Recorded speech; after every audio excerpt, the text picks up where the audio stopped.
ഉടമ്പടിയിലുള്ള ദൈവഭാഗമെന്ന് പറയുന്നതും സാക്ഷ്യങ്ങളാണ്. എന്താണ് ദൈവഭാഗമെന്ന് പറയണത്? ഉടമ്പടിയിൽ 2 ഭാഗങ്ങളുണ്ട്. ഒന്ന് മനുഷ്യഭാഗമുണ്ട്, പിന്നെ ഒന്ന് ദൈവഭാഗമുണ്ട്. മനുഷ്യഭാഗമെന്ന് പറയുന്നത് നമ്മൾ വെക്കുന്ന നിയോഗങ്ങളാണ്. ദൈവഭാഗമെന്ന് പറയുന്നത് ആ നിയോഗത്തിൻ്റെ മേൽ ദൈവം എടുക്കുന്ന നടപടികളാണ്. ആ ദൈവഭാഗമാകുന്നത് നമ്മളത് സുവിശേഷത്തിൻ്റെ പ്രചാരണത്തിന് വേണ്ടി നമ്മളത് പൊതുജന സമക്ഷം ഏറ്റുപറയണം. ഏറ്റുപറയുമ്പോഴുണ്ടാകുന്നത് ഒന്ന്, നമ്മളത് ഓൺ ചെയ്യുന്നു എന്നുള്ളതാണ്. ഏറ്റുപറയുമ്പോൾ സംഭവിക്കുന്നത് നമ്മളതിൻ്റെ മുഴുവൻ ക്രെഡിറ്റ് ആൻഡ് ക്ലെയിം ദൈവതിരുസന്നിധിയിൽ ദൈവത്തിൽ നിന്നാണെന്ന് നമ്മൾ അക്സെപ്റ്റ് ചെയ്യുന്നു. അങ്ങനെ നമ്മൾ അംഗീകരിക്കുന്നതിൻ്റെ ഭാഗമായി ദൈവത്തെ അംഗീകരിക്കുക. ദൈവവിശ്വാസിയുടെ മുമ്പിലുണ്ടാകുന്ന ഏറ്റവും വലിയ ആദ്യമായുള്ള ദൈവശുശ്രൂഷ എന്ന് പറയുന്നത് ദൈവത്തെ അംഗീകരിക്കുകയാണ്. അപ്പം നമ്മളോർക്കും ദൈവത്തെ നമ്മൾ അംഗീകരിച്ചാലും ഇല്ലെങ്കിലും ദൈവം നിലനിൽക്കും. പക്ഷേ മറ്റുള്ളവരെ നിലനിൽക്കണമെങ്കിൽ നമ്മൾ അംഗീകരിക്കണം, നമുക്ക് കിട്ടിയ അനുഭവങ്ങൾ. അതുകൊണ്ടാണ് ദൈവത്തെ അംഗീകരിക്കേണ്ടത്. പോരായ്മ, ചില ആൾക്കാർക്ക് പോരായ്മയാകും. അത് കുറച്ച് കിട്ടിയിരിക്കുന്ന അനുഗ്രഹങ്ങൾ സ്വന്തം കഴിവ് കൊണ്ടാണ് എന്ന് ചിന്തിക്കുന്നവർക്ക് അവിടെ ദൈവത്തെ അംഗീകരിക്കുന്നത് ഒരു കുറച്ചിലായിട്ട് വരും. ബൈബിൾ എപ്പോഴും കൈകാര്യം ചെയ്യുന്നൊരു വിഷയമാണ് ദൈവത്തെ അംഗീകരിക്കുന്നത് കൊണ്ടുള്ള പോരായ്മകൾ. റോമ 1:28 ദൈവത്തെ അംഗീകരിക്കുന്നത് പറഞ്ഞേ ദൈവത്തെ അംഗീകരിക്കുന്നത് പോരായ്മയായി അവർ കരുതിയത് നിമിത്തം അധമ വികാരത്തിനും അനുചിത പ്രവൃത്തികൾക്കും ദൈവം അവരെ വിട്ടുകൊടുത്തു. അപ്പോൾ 2 കാര്യങ്ങളാണ്. ദൈവത്തെ നമ്മൾ അംഗീകരിച്ചില്ലെങ്കിൽ അത് നമ്മൾ വരുന്നൊരു അപകടം എന്ന് പറയണത് നമ്മൾ ദൈവത്തെ അംഗീകരിക്കുന്നില്ല എന്നുള്ളത് പലപ്പോഴും നമ്മൾ അറിയുന്നില്ല എന്നുള്ളതാണ്. അതുകൊണ്ടാണ് വചനം പറയണത് അറിയാവുന്ന വിചാരിക്കുന്നവൻ അറിയേണ്ടത് അറിയുന്നില്ല എന്ന് പറയും. നമ്മൾ ദൈവത്തെ അംഗീകരിക്കുന്നില്ല എന്നുള്ള കാര്യം നമ്മൾ അറിയുന്നില്ല എന്നുള്ളതാണ് ഇതിൻ്റെ ഒരു ദുരന്തം. Take the word of God. അറിയേണ്ടവൻ അറിയുന്നുവെന്ന് വിചാരിക്കുന്നവൻ. 1 കൊരിന്തോസ് 8:2 അറിവുണ്ടെന്ന് ഭാവിക്കുന്നവൻ അറിവുണ്ടെന്ന് ഭാവിക്കുന്നവൻ അറിയേണ്ടത് അറിയുന്നില്ല. അപ്പം നമുക്ക് ഉണ്ടാകാവുന്ന ഒരു ദുരന്തം, ഒരു നിശബ്ദ ദുരന്തം, ഒരു സൈലൻറ്റ് ട്രാജഡി എന്ന് പറഞ്ഞാൽ എന്താ? നമ്മൾ ദൈവത്തെ അംഗീകരിക്കുന്നില്ല എന്നുള്ളത് നമ്മൾ അറിയുന്നില്ല. നമ്മൾ ദൈവത്തെ അംഗീകരിക്കുന്നതില്ല എന്നുള്ളത്. അപ്പം നിങ്ങൾ ഓർക്കും അംഗീകരിക്കാതെ നമ്മളിവിടെ വന്ന് ഇങ്ങനെ ധ്യാനം കൂടുമോ? ധ്യാനം കൂടാം, പക്ഷെ ദൈവത്തെ അംഗീകരിക്കാതിരിക്കാം. ധ്യാനം കൂടുന്നതും ദൈവത്തെ അംഗീകരിക്കുന്നതും രണ്ട് വിഷയമാണ്. നിങ്ങൾക്ക് എന്തെങ്കിലും ഒരു മേൽഗതി ഉണ്ടായാൽ നിങ്ങൾ സാക്ഷ്യം പറയാൻ താമസിക്കുന്നുവെങ്കിൽ അതിൻ്റെ അർത്ഥം അത് ഈ പ്രാർത്ഥിച്ചില്ലെങ്കിൽ നടക്കുമായിരുന്നല്ലോ എന്നുള്ള ചിന്തയാവാം. അത് ഞാൻ മാത്രമല്ലല്ലോ, പ്രാർത്ഥിക്കാത്തവരൊക്കെ PSCയിൽ റാങ്ക് ലിസ്റ്റ് കയറിയല്ലോ എന്ന് സ്വാഭാവികമായിട്ട് വരാം. പക്ഷെ ദൈവത്തെ മഹത്വപ്പെടുത്തുക എന്നുള്ളത് ദൈവത്തെ അംഗീകരിക്കുന്നവരുടെ മാത്രമായിട്ടുള്ള ഒരു ഓപ്ഷനാണ്. ദൈവത്തെ മഹത്വപ്പെടുത്തുക എന്നുള്ളത് മറ്റുള്ളവർ മഹത്വപ്പെടുത്തത്തില്ല. കാര്യം എന്താണ്? അവർ പ്രഖ്യാപിതമായിട്ട് ദൈവത്തെ അംഗീകരിക്കാത്തവരാണ്. തങ്ങളുടെ കഴിവും ബുദ്ധിയും കൊണ്ടാണ് കാര്യങ്ങളെല്ലാം നടക്കുന്നതെന്ന്. ഇതാണ് ഒരു മനുഷ്യൻ്റെ ഏറ്റവും വലിയ പ്രലോഭനം ഏതാണെന്ന് എന്നോട് ചോദിച്ചാൽ ഞാൻ പറയും, ഒരു മനുഷ്യൻ്റെ നമ്മുടെ കഴിവും ബുദ്ധിയും കൊണ്ടാണ് നമ്മുടെ കാര്യങ്ങളെല്ലാം നടക്കുന്നത്. അതിൻ്റെ അകത്ത് ദൈവത്തിന് പ്രത്യേകിച്ച് റോളൊന്നുമില്ല എന്ന് നമ്മൾ നിശബ്ദമായിട്ടെങ്കിലും അവബോധ മനസ്സിൽ ഒരു നിലപാടെടുത്തിട്ടുണ്ട്. അതുകൊണ്ടാണ് അങ്ങനെയുള്ളവർക്ക് അനുഗ്രഹം കിട്ടുമ്പോൾ അവർ പറയത്തില്ല, ഇത് എനിക്ക് 5-6 മാസം മുമ്പ് കിട്ടിയ അനുഗ്രഹമാണ്, ഞാനിപ്പോഴാണ് സാക്ഷ്യം പറയാൻ ഒത്തതെന്ന് പറഞ്ഞിട്ട്. എന്തുകൊണ്ട് അങ്ങനെ പറയണത്? അത്രയും ടൈം എടുക്കണത് എന്താണ്? കാര്യം സാധാരണ ദൈവ പൈതലിനെ സംബന്ധിച്ചിടത്തോളം അവർക്ക് ദൈവത്തിൻ്റെ ഭാഗത്തു നിന്നുള്ള ഇടപെടലാണെങ്കിൽ പരിശുദ്ധാത്മാവ് പെട്ടെന്ന് അവർക്ക് മനസ്സിലാകും. പരിശുദ്ധാത്മാവ് സ്ലോ ഡൗൺ ചെയ്യുന്നത് കൊണ്ടാണ് സാക്ഷ്യം പറയാൻ 6 മാസം എടുക്കുന്നത്. സാക്ഷ്യം പറയാൻ 6 മാസം എടുക്കുന്നത് കൊണ്ട് വരുന്ന ഒരു പ്രശ്നം വെച്ച് കഴിഞ്ഞാൽ പരിശുദ്ധാത്മാവ് വളരെ മന്ദഗതിയിലാണ് ഈ വ്യക്തിയിൽ ഇപ്പോഴും പ്രവർത്തിക്കുന്നത്. ഇനി നിങ്ങൾ സാക്ഷ്യം പറഞ്ഞില്ലെങ്കിലും ദൈവത്തിന് വലിയ കുഴപ്പമൊന്നുമില്ല. അത് എപ്പോഴും ഓർത്തേക്കണം. എന്താ കാര്യം വെച്ച് കഴിഞ്ഞാൽ സാക്ഷ്യം പറയാൻ താമസിക്കുന്നവർ സാക്ഷ്യം പറഞ്ഞില്ലെങ്കിലും ദൈവത്തിന് വലിയ കുഴപ്പമൊന്നുമില്ല. അതിൻ്റെ കാരണം, സാക്ഷ്യം പറയാൻ താമസിക്കുന്നതിൻ്റെ കാരണം അത് നമ്മളുടെ ക്ലെയിമിലും ക്രെഡിറ്റിലുമാണോ സംഭവിച്ചത്, അത് ദൈവം ഇടപെട്ടതാണോ എന്ന് നമുക്ക് സംശയമാണ്. ഈ സംശയമാണ് നമ്മളെ ഇങ്ങനെ 6 മാസം തള്ളി നീക്കിയത്. ഇങ്ങനെ പരിശുദ്ധാത്മാവ് ഉണ്ടായിരുന്നെങ്കിൽ നമ്മളോട് പെട്ടെന്ന് നമുക്ക് ക്ലാരിഫിക്കേഷൻ. പരിശുദ്ധാത്മാവിൻ്റെ പ്രത്യേകത എന്ന് വെച്ച് കഴിഞ്ഞാൽ പെട്ടെന്ന് ക്ലാരിഫൈഡ് ആവും. നിങ്ങൾക്കൊരു വിഷയത്തെക്കുറിച്ച്, ദൈവികമായ കാര്യങ്ങളെക്കുറിച്ച് പെട്ടെന്ന് വ്യക്തത കിട്ടുന്നില്ല, മന്ദഗതിയിലാണെന്നുണ്ടെങ്കിൽ അതിൻ്റെ അർത്ഥം പരിശുദ്ധാത്മാവ്, നിങ്ങളിലുള്ള ആത്മാവ് മന്ദഗതിയിലാണെന്നും നിങ്ങൾ ലോകാത്മാവിനാൽ നയിക്കപ്പെടുന്നു എന്നുള്ളതാണ്. അതാണ് ഏറ്റവും വലിയ വിഷയം. അല്ലാതെ നിങ്ങൾ സാക്ഷ്യം പറയാൻ നിങ്ങൾ പ്രതികളൊന്നുമല്ല. പ്രതികളെന്ന് വെച്ച് കഴിഞ്ഞാൽ, പ്രതികളാകുന്നതിൻ്റെ വിഷയം എന്ന് വെച്ച് കഴിഞ്ഞാൽ പരിശുദ്ധാത്മാവിൻ്റെ പ്രവർത്തനങ്ങൾ നിങ്ങളിൽ വളരെ സ്ലോഗതി. അതിൻ്റെ കള്ളനും വെള്ളിയും നെല്ലും പതിരും തിരിക്കാൻ യു ടേക്ക് 6 months, 6 മാസം എടുത്തു ഇത് ദൈവത്തിൻ്റെതാണെന്ന് തിരിച്ചറിയാൻ. അത് ഭയങ്കരമായൊരു സ്പിരിച്വലായിട്ടുള്ള കലാമിറ്റിയാണ്.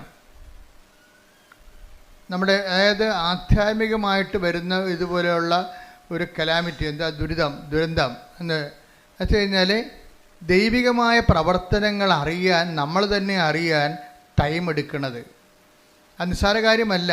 ശരിക്കും ഞങ്ങളെപ്പോലെയുള്ളവർ പറഞ്ഞാൽ മാത്രമേ ചെറിയ ആൾക്കാർ സാക്ഷ്യം പറയത്തുള്ളൂ. പറഞ്ഞ് ഓർപ്പിച്ച് കൊടുക്കണം. കാര്യം ഇത് എന്നതിൻ്റെ അർത്ഥം ഓർപ്പിച്ച് ഞങ്ങളെ സാക്ഷ്യം പറയണമെന്ന് ഞാൻ ഓർപ്പിച്ച് തരുമ്പോൾ നിങ്ങൾ വന്ന് പറഞ്ഞാൽ നിങ്ങളുടെ പ്രശ്നം എന്താ? 50 മാർക്കേ നിങ്ങൾക്കുള്ളൂ. എന്താണ് 50 മാർക്ക് എനിക്കുള്ളതാണ്? ഞാൻ ഓർപ്പിച്ചിട്ടാണ് നിങ്ങളത് എന്ന് പറഞ്ഞാൽ ഉള്ളത് കളയണമെന്നല്ല, സീറോ അടിച്ച് പോരുത്. ഞാൻ പറഞ്ഞാലും അങ്ങനെ തെറ്റ് പറ്റിയിട്ടുണ്ടെങ്കിൽ നിങ്ങൾ റെക്ടിഫൈ ചെയ്ത് സാക്ഷ്യം പറഞ്ഞ് മാറ്റണം. കാര്യം എന്താ കാര്യം? അത് നിങ്ങളുടെ തന്നെ തന്ന കൃപ. സാക്ഷ്യം പറയുമ്പോൾ 2 കാര്യം സംഭവിക്കും. ഒന്ന്, നിങ്ങൾക്ക് തന്ന കൃപയിൽ നിങ്ങൾ നിലനിൽക്കും. പിന്നെ നിങ്ങളത് ദൈവം അത് തിരിച്ചെടുക്കത്തുമില്ല. സാക്ഷ്യം പറഞ്ഞാൽ നിങ്ങൾക്ക് ഗ്യാരണ്ടി ഇല്ല. കാര്യം എന്താ? നിങ്ങൾ ദൈവത്തെ മഹത്വപ്പെടുത്തിയിട്ടില്ല. അത് പോരായ്മയെ കരുതിയത് കൊണ്ട് 2 കാര്യങ്ങൾ സംഭവിക്കും. ദൈവത്തെ മഹത്വപ്പെടുത്തിയില്ലെങ്കിൽ 2 കാര്യങ്ങൾ സംഭവിക്കുമെന്ന് ബൈബിൾ പറയണത്. റോമ 1:28. ഒന്നെന്താണ്? നിങ്ങൾ അധമ വികാരങ്ങൾ കേൾപ്പിക്കപ്പെടും. എന്ന് വെച്ചാൽ ദൈവത്തെ നിരക്കാത്ത വികാരം ഉണ്ടാവും. ഇതൊക്കെ ഇമോഷണലായിട്ട് പെരുമാറും. ഇപ്പോൾ ഒരു ജെയ്സൺ എന്ന് പറയുന്ന സഹോദരൻ്റെ സാക്ഷ്യമാണ് ഈ ആഴ്ചത്തെ ഏറ്റവും വലിയ സാക്ഷ്യവും തോന്നണം. അപ്പോൾ ജെയ്സൺ പറഞ്ഞത്, ഞാൻ വൈഫാണ് ഉടമ്പടി എടുത്തത്, ഞാൻ അവളുടെ കൂടെ വന്നു എന്നുള്ള കാര്യം സത്യമാണ്. എൻ്റെ വിഷയമാണ് അതിൻ്റെ അകത്ത് പറയണത്. വൈഫിൻ്റെ കാര്യം പറയുന്നുണ്ടെങ്കിലും വൈഫിനെ കൊണ്ടാണ് ഉടമ്പടി എടുപ്പിച്ചിരിക്കുന്നത്. അപ്പോൾ എനിക്ക് എൻ്റെ ഒരു വർക്കെന്ന് പറയണത്, ഞാനൊരു നല്ല ഷെഫാണ്. അതിൻ്റെ ഒരു ഇൻ്റർനാഷണലി ക്വാളിഫൈഡ് ഷെഫാണത്. അപ്പോൾ അതുകൊണ്ട് അയാൾക്ക് നല്ലവണ്ണം ഭക്ഷണം പാകം ചെയ്യാൻ നല്ലവണ്ണം അറിയാം. ഏത് പട്ടിക്കാട്ടി കൊണ്ടുപോയി ഒരു ഹോട്ടലിട്ടാലും പട്ടാളം പോലെ ആൾ കയറും. കാര്യം ഭക്ഷണം രുചികരമായിട്ട് ചെയ്യാൻ അറിയാവുന്നതുകൊണ്ട്. അപ്പം അതുകൊണ്ട് അയാൾക്ക് നല്ല കോൺഫിഡൻസാണ്. അദ്ദേഹത്തിൽ നല്ല കോൺഫിഡൻസ്.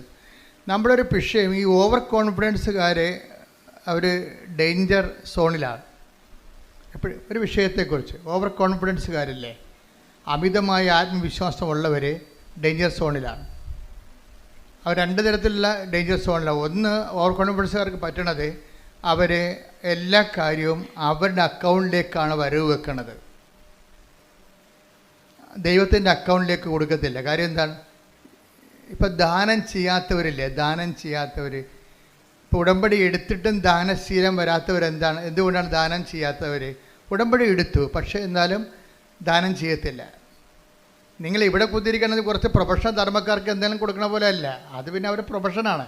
അതല്ല ഇപ്പം ഈ ജെയ്സനൊക്കെ ചെയ്തിരിക്കണമെന്ന് വെച്ച് കഴിഞ്ഞാൽ, ജെയ്സൺ കർത്താവിൻ്റെ അഭിഷേകത്തിൽ വന്നു കഴിഞ്ഞപ്പോൾ ചെയ്തത് എന്താണ്?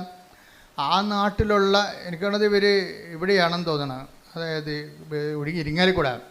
അപ്പോൾ ആ നാട്ടിലുള്ള വണ്ടി ഇടിച്ച് കിടക്കുന്നവരുടെ എല്ലാം വീട്ടിൽ ചെല്ലും, ആരും പറഞ്ഞിട്ടില്ല. അപ്പോൾ അവർ വണ്ടി ഇടിച്ച് കിടക്കുന്നവർ, പണ്ട് സ്കൂട്ടർ ഇടിച്ച് കിടക്കുന്നവരും ബൈക്ക് ഇടിച്ച് കിടക്കുന്നവരും കൈ ഒടിഞ്ഞവരും പ്ലാസ്റ്റർ കിടക്കുന്നവരൊക്കെ വീട്ടിൽ ചെല്ലും. വീട്ടിൽ ചെന്നിട്ട് അവരുടെ വിശേഷം ആദ്യമായിട്ടും കാണുകയായിരിക്കും. ജെയ്സൺ എന്ന് പറഞ്ഞ ആൾ ഇവരെ ആദ്യമായിട്ടും കാണുകയാണ്. അപ്പോൾ അവർ തന്നെ ചോദിക്കും, എങ്ങനെയാണ് ചേട്ടനെ എന്നെ അറിയത്തില്ലല്ലോ, ഞാൻ ഇങ്ങനെ വണ്ടി അപകടത്തിൽ പെട്ടെന്ന് അറിയത്തില്ലല്ലോ. അപ്പോൾ അയാൾ പറയും, ഞാൻ ചോദിച്ചു വന്നു, ആൾക്കാരോട് ചോദിച്ചു. അപ്പോൾ അദ്ദേഹം പറയണത്, എനിക്ക് കാരുണ്യ പ്രവൃത്തികൾ ചെയ്യണത് ഇപ്പോൾ ഒരു കൊതി പോലെയാണ്. ഒരു വ്യക്തിയുടെ ഒരു ഉടമ്പടി എങ്ങനെ ഒരു വ്യക്തിയെ മാറ്റണം നോക്കിയേ. കാരുണ്യ പ്രവൃത്തികൾ ചെയ്യണത് അങ്ങോട്ട് ചെന്ന് ചോദിച്ചിട്ട് അന്വേഷിച്ച് കണ്ടുപിടിച്ചിട്ട് അവർക്ക് സഹായം നൽകണത് ഒരു തീരാത്ത കൊതി പോലെയാണ്. അതിലൊരു ആന്തരിക അഭിഷേകം കിട്ടിയിട്ടുണ്ട്. പണ്ട് ഉടമ്പടിക്ക് മുമ്പ് അങ്ങനെയൊന്നും ഇല്ലായിരുന്നോ? അന്ന് എന്താ സംഭവിച്ചത്? എന്തുകൊണ്ടാണ് ഉടമ്പടിക്ക് മുമ്പ് ഒരു ദാനധർമ്മം ഇല്ലാത്തതിൻ്റെ കാരണം, നമ്മൾ ദാനധർമ്മം ചെയ്യാത്ത ആൾക്കാർ അല്ലെങ്കിൽ സഹായിക്കാത്ത ആൾക്കാർ, അവരെ ഞാൻ കുറ്റം പറയത്തില്ല. എന്താ കാരണം വെച്ച് കഴിഞ്ഞാൽ, അവരിപ്പോൾ നമ്മൾ ഒരു കൊട്ടയിൽ കുറച്ച് ആപ്പിൾ ഇരിക്കണമെന്ന് വിചാരിച്ചോ. അപ്പോൾ ഒരു കൊട്ടയുണ്ട്, ഒരു 200 ആൾക്കാരും ഉണ്ട്. അവരെല്ലാം കൂടി ഇടിച്ച് ഇതിനകത്ത് കയറിയാൽ മാത്രമേ നമുക്ക് ആപ്പിൾ ഫ്രീ ആയിട്ട് കിട്ടുന്നതാണ്. പക്ഷേ നമുക്ക് നമ്മുടെ കയ്യിൽ നിന്ന് ചിലവാകണത് എന്താണ്? ഇടിച്ച് ഞെക്കി അതിൻ്റെ അകത്ത് വേർത്തൊലിച്ച് നാട്ടുകാരുടെ മുട്ടുകൈ കൊണ്ടൊക്കെ ഇതിനകത്ത് കയറാൻ പറ്റത്തുള്ളൂ. കയറി ഒരു ആപ്പിൾ എടുത്തുകൊണ്ട് നമ്മൾ പുറത്തേക്ക് വരുമ്പോൾ, അല്ലെങ്കിൽ 2 ആപ്പിൾ എടുത്തുകൊണ്ട് പുറത്തേക്ക് വരുമ്പോൾ, ഒരുത്തൻ അവിടെ ഇടിക്കാൻ നിവൃത്തിയില്ലാത്തവനും മുട്ടാൻ നിവൃത്തിയില്ലാത്തവനും കൈ നീട്ടുമ്പോൾ പറയും, ഞാൻ ഇടിച്ചാൽ വാങ്ങിച്ചത്, നിങ്ങൾ ഇടിച്ച് വാങ്ങിച്ചോളാൻ പറയും. അതെന്താണ്? നമ്മളതിൻ്റെ അത് സ്പെൻഡ് ചെയ്താൽ കൊണ്ടാണ്. ഇതതിൻ്റെ അത് വരുന്ന ഒരു ടെക്നിക്കെന്ന് പറയണത്. കാര്യം ആൾക്കാർ ദാനം ചെയ്യാത്തതിൻ്റെ കാരണം, ഞാൻ കുറേ കഷ്ടപ്പെട്ടാണ് ഈ നിലയിലെത്തിയത്, അങ്ങനെ ഓശാര നീ ഇരുന്നതിൻ്റെ ഇടയ്ക്ക് നിന്ന് പുഴുങ്ങി തിന്നണ്ട. ഇതാണ് നിലപാട്. ഉടമ്പടിയിൽ വരുമ്പോൾ ഈ എല്ലാവരുടെയും മനസ്സിലിരിക്കുന്ന ഒരു രഹസ്യ നിലപാടെന്ന് പറയണത്, ദാനം ചെയ്യാത്തതിൻ്റെ കാരണം, ഞാൻ കുറേ കഷ്ടപ്പെട്ടാണ് പഠിച്ചാണ് ഇവിടം വരെ എത്തിയത്, നീയും അതുപോലെ. അപ്പോൾ ഒരു നീതിബോധം അതിൻ്റെ അകത്തുണ്ട്, ഒരു നീതിബോധമുണ്ട്. പക്ഷെ ഇത് ദൈവത്തിൻ്റെ നീതിയല്ല. ദൈവത്തിൻ്റെ നീതി ഭയങ്കര വ്യത്യാസമുണ്ട്. അതുകൊണ്ട് കർത്താവ് പറയണത്, ചോദിക്കുന്നവർക്കൊക്കെ കൊടുക്കാൻ പറയും. അപ്പം നമ്മൾ പറയും, അങ്ങനെ ചോദിക്കുന്നവർക്കൊക്കെ ഒന്നും കൊടുക്കാൻ പറ്റത്തില്ല. കാര്യം ഇവനൊക്കെ മനുഷ്യനെ പറ്റിക്കാൻ വേണ്ടി ഇരിക്കുകയാണ്. നമ്മൾ കൊടുത്താലേ, നമ്മൾ കൊടുക്കണത് കൊണ്ട് വേറെ ആൾക്കാർ പോയി വെള്ളമടിക്കുകയുള്ളൂ എന്ന് പറയും. അത് നമ്മളെ പിടിച്ചിരിക്കാൻ വേണ്ടി നമ്മൾ പറയണതാണ്. നമ്മൾ ധർമ്മക്കാർക്ക് ചില ആൾക്കാർ പൈസ കൊടുക്കത്തില്ല. എന്താ കൊടുക്കാമെന്ന് ചോദിക്കാൻ പറയാം, നമ്മൾ കൊണ്ട് വെള്ളം അടിക്കുമെന്നും. അപ്പോൾ ഈ ഒക്കെ CBI അന്വേഷണമാണ് ഞാൻ വിചാരിക്കുന്നത്. അപ്പം നമ്മൾ കൊടുക്കുന്ന കാശ് കൊണ്ട് അയാൾ വെള്ളം അടിക്കുന്നുണ്ടോ ഇല്ലയോ എന്നറിയാൻ വേണ്ടി. ഇതൊന്നുമല്ല, പുള്ളിക്കത് കൊടുക്കാൻ കഴിയത്തില്ല. അതുകൊണ്ട് ഈശോ എന്താ പറയുക വെച്ചാൽ, ചോദിക്കുന്നവർക്കൊക്കെ കൊടുക്കാൻ പറയും. നോൻപ് കാലത്ത് നമ്മൾ ശ്രദ്ധിക്കണം. Take the bed of God, ശ്രദ്ധിക്കട്ടെ. ഹല്ലേലൂയ, യേശുവേ നന്ദി, ഹല്ലേലൂയ, ഹല്ലേലൂയ, ഹല്ലേലൂയ, ഹല്ലേലൂയ, ഹല്ലേലൂയ. യേശുവേ ആരാധന, ആരാധന, ആരാധന. മത്തായി 5:42. മത്തായി 5:42. ചോദിക്കുന്നവന് കൊടുക്കുക, വായ്പ വാങ്ങാൻ ഇച്ഛിക്കുന്നവനിൽ നിന്ന് ഒഴിഞ്ഞു മാറരുത്. പക്ഷെ എന്താ പ്രോബ്ലം വെച്ച് കഴിഞ്ഞാൽ, ഇത് നമുക്ക് തോന്നുന്നു ഇത് ശരിയല്ലല്ലോ ഈ പറയണത്. ചോദിക്കുന്നതിനൊക്കെ കൊടുക്കാൻ പറ്റുമോ? വായ്പ വാങ്ങാൻ വരെ പറയുന്നവർക്ക് ഒഴിഞ്ഞു മാറിയാൽ നമ്മൾക്ക് പിന്നെ അവസാനം നമ്മൾ തന്നെ അടക്കേണ്ടി വരികയില്ലേ? ഇതൊക്കെ ശരിയാണ്. മാനുഷ്യമായി പറഞ്ഞാൽ ഇതെല്ലാം ശരിയാണ്. സുവിശേഷം മാനുഷ്യമായ നിലപാടിന് എതിരാണ്. എന്താ കാര്യം? സുവിശേഷ നീതി എന്ന് പറയുന്നത് മാനുഷിക നീതി, ലോകരാജ്യത്തിൻ്റെ നീതിയല്ല. ഇതൊരു ഭരണഘടനയിൽ ഇങ്ങനെ നമുക്ക് പറയുന്നത് കുഴപ്പമില്ല, കോടതിയിലൊക്കെ ഇത് വിലപ്പോവും. പക്ഷേ ദൈവത്തിൻ്റെ മുമ്പിൽ വിലപ്പോകത്തില്ല. കാര്യം എന്താണ്? ദൈവത്തിൻ്റെ മുമ്പിൽ വിലപ്പോകുന്നത് ദൈവരാജ്യത്തിൻ്റെ നീതിയാണ്. കർത്താവ് സംസാരിക്കുന്നത് ദൈവരാജ്യത്തിന് നീതിയുടെ ലെവലിലാണ് സംസാരിക്കുന്നത്. അതുകൊണ്ടാണ് സുവിശേഷം ചിലർക്ക് മനസ്സിലാകാത്തതിൻ്റെ കാരണം. ദൈവരാജ്യ നീതി, അതാണ് ദൈവരാജ്യം ഭക്ഷണവും പാനീയവും അല്ലെന്ന് പറഞ്ഞിട്ട് എന്താ പറയണത്? നീതിയും സമാധാനം. അത് ദൈവരാജ്യത്ത് ഇതെവിടപ്പോൾ ശ്രുതികടെ ഹല്ലേലൂയ ഹല്ലേലൂയ ഹല്ലേലൂയ ഹല്ലേലൂയ ഹല്ലേലൂയ. യേശുവേ നന്ദി, യേശുവേ സ്തുതി. ഹല്ലേലൂയ ഹല്ലേലൂയ ഹല്ലേലൂയ ഹല്ലേലൂയ. റോമ 14:17. റോമ 14:17. ദൈവരാജ്യം എന്നാൽ പറഞ്ഞു, ദൈവരാജ്യം എന്നാൽ ദൈവരാജ്യമെന്നാൽ ഭക്ഷണവും പാനീയവുമല്ല, ഭക്ഷണവും പാനീയവുമല്ല, പ്രത്യുത പ്രത്യുത നീതിയും സമാധാനവും നീതിയും സമാധാനവും പരിശുദ്ധാത്മാവിലുള്ള സന്തോഷവുമാണ്. പരിശുദ്ധാത്മാവിലുള്ള സന്തോഷവുമാണ്. അപ്പൊ ഈ നീതിക്ക് സന്തോഷം നമ്മുടെ ഈ ജഡിക സന്തോഷമല്ല, മറിച്ച് എന്താണ്? ഇപ്പം ഒരാൾ ഒരു സംഭവം, നമുക്കൊരു ഉടുപ്പ്, 2 ഉടുപ്പുള്ളവന് ഒന്ന് കൊടുത്തില്ലാത്തതിന് കൊടുത്തു കഴിയുമ്പോൾ നമുക്കൊരു സന്തോഷം ഉണ്ടാവും. 2 സന്തോഷം ഉണ്ടാവും. ഒന്ന് നമ്മുടെ അലമാരി സാധനം പോയി കിട്ടിയില്ല എന്ന സന്തോഷമുണ്ട്. കുറേ സാധനം ഇരിക്കുമ്പോഴേ നമ്മൾ അലമാരി തുറക്കുമ്പോഴേ ഉടുപ്പിനൊക്കെല്ലാം നമ്മളോട് ബഹുമാനമാണല്ലോ, നമ്മുടെ കാൽച്ചോട്ടി വന്ന് വീഴുമല്ലോ അത്.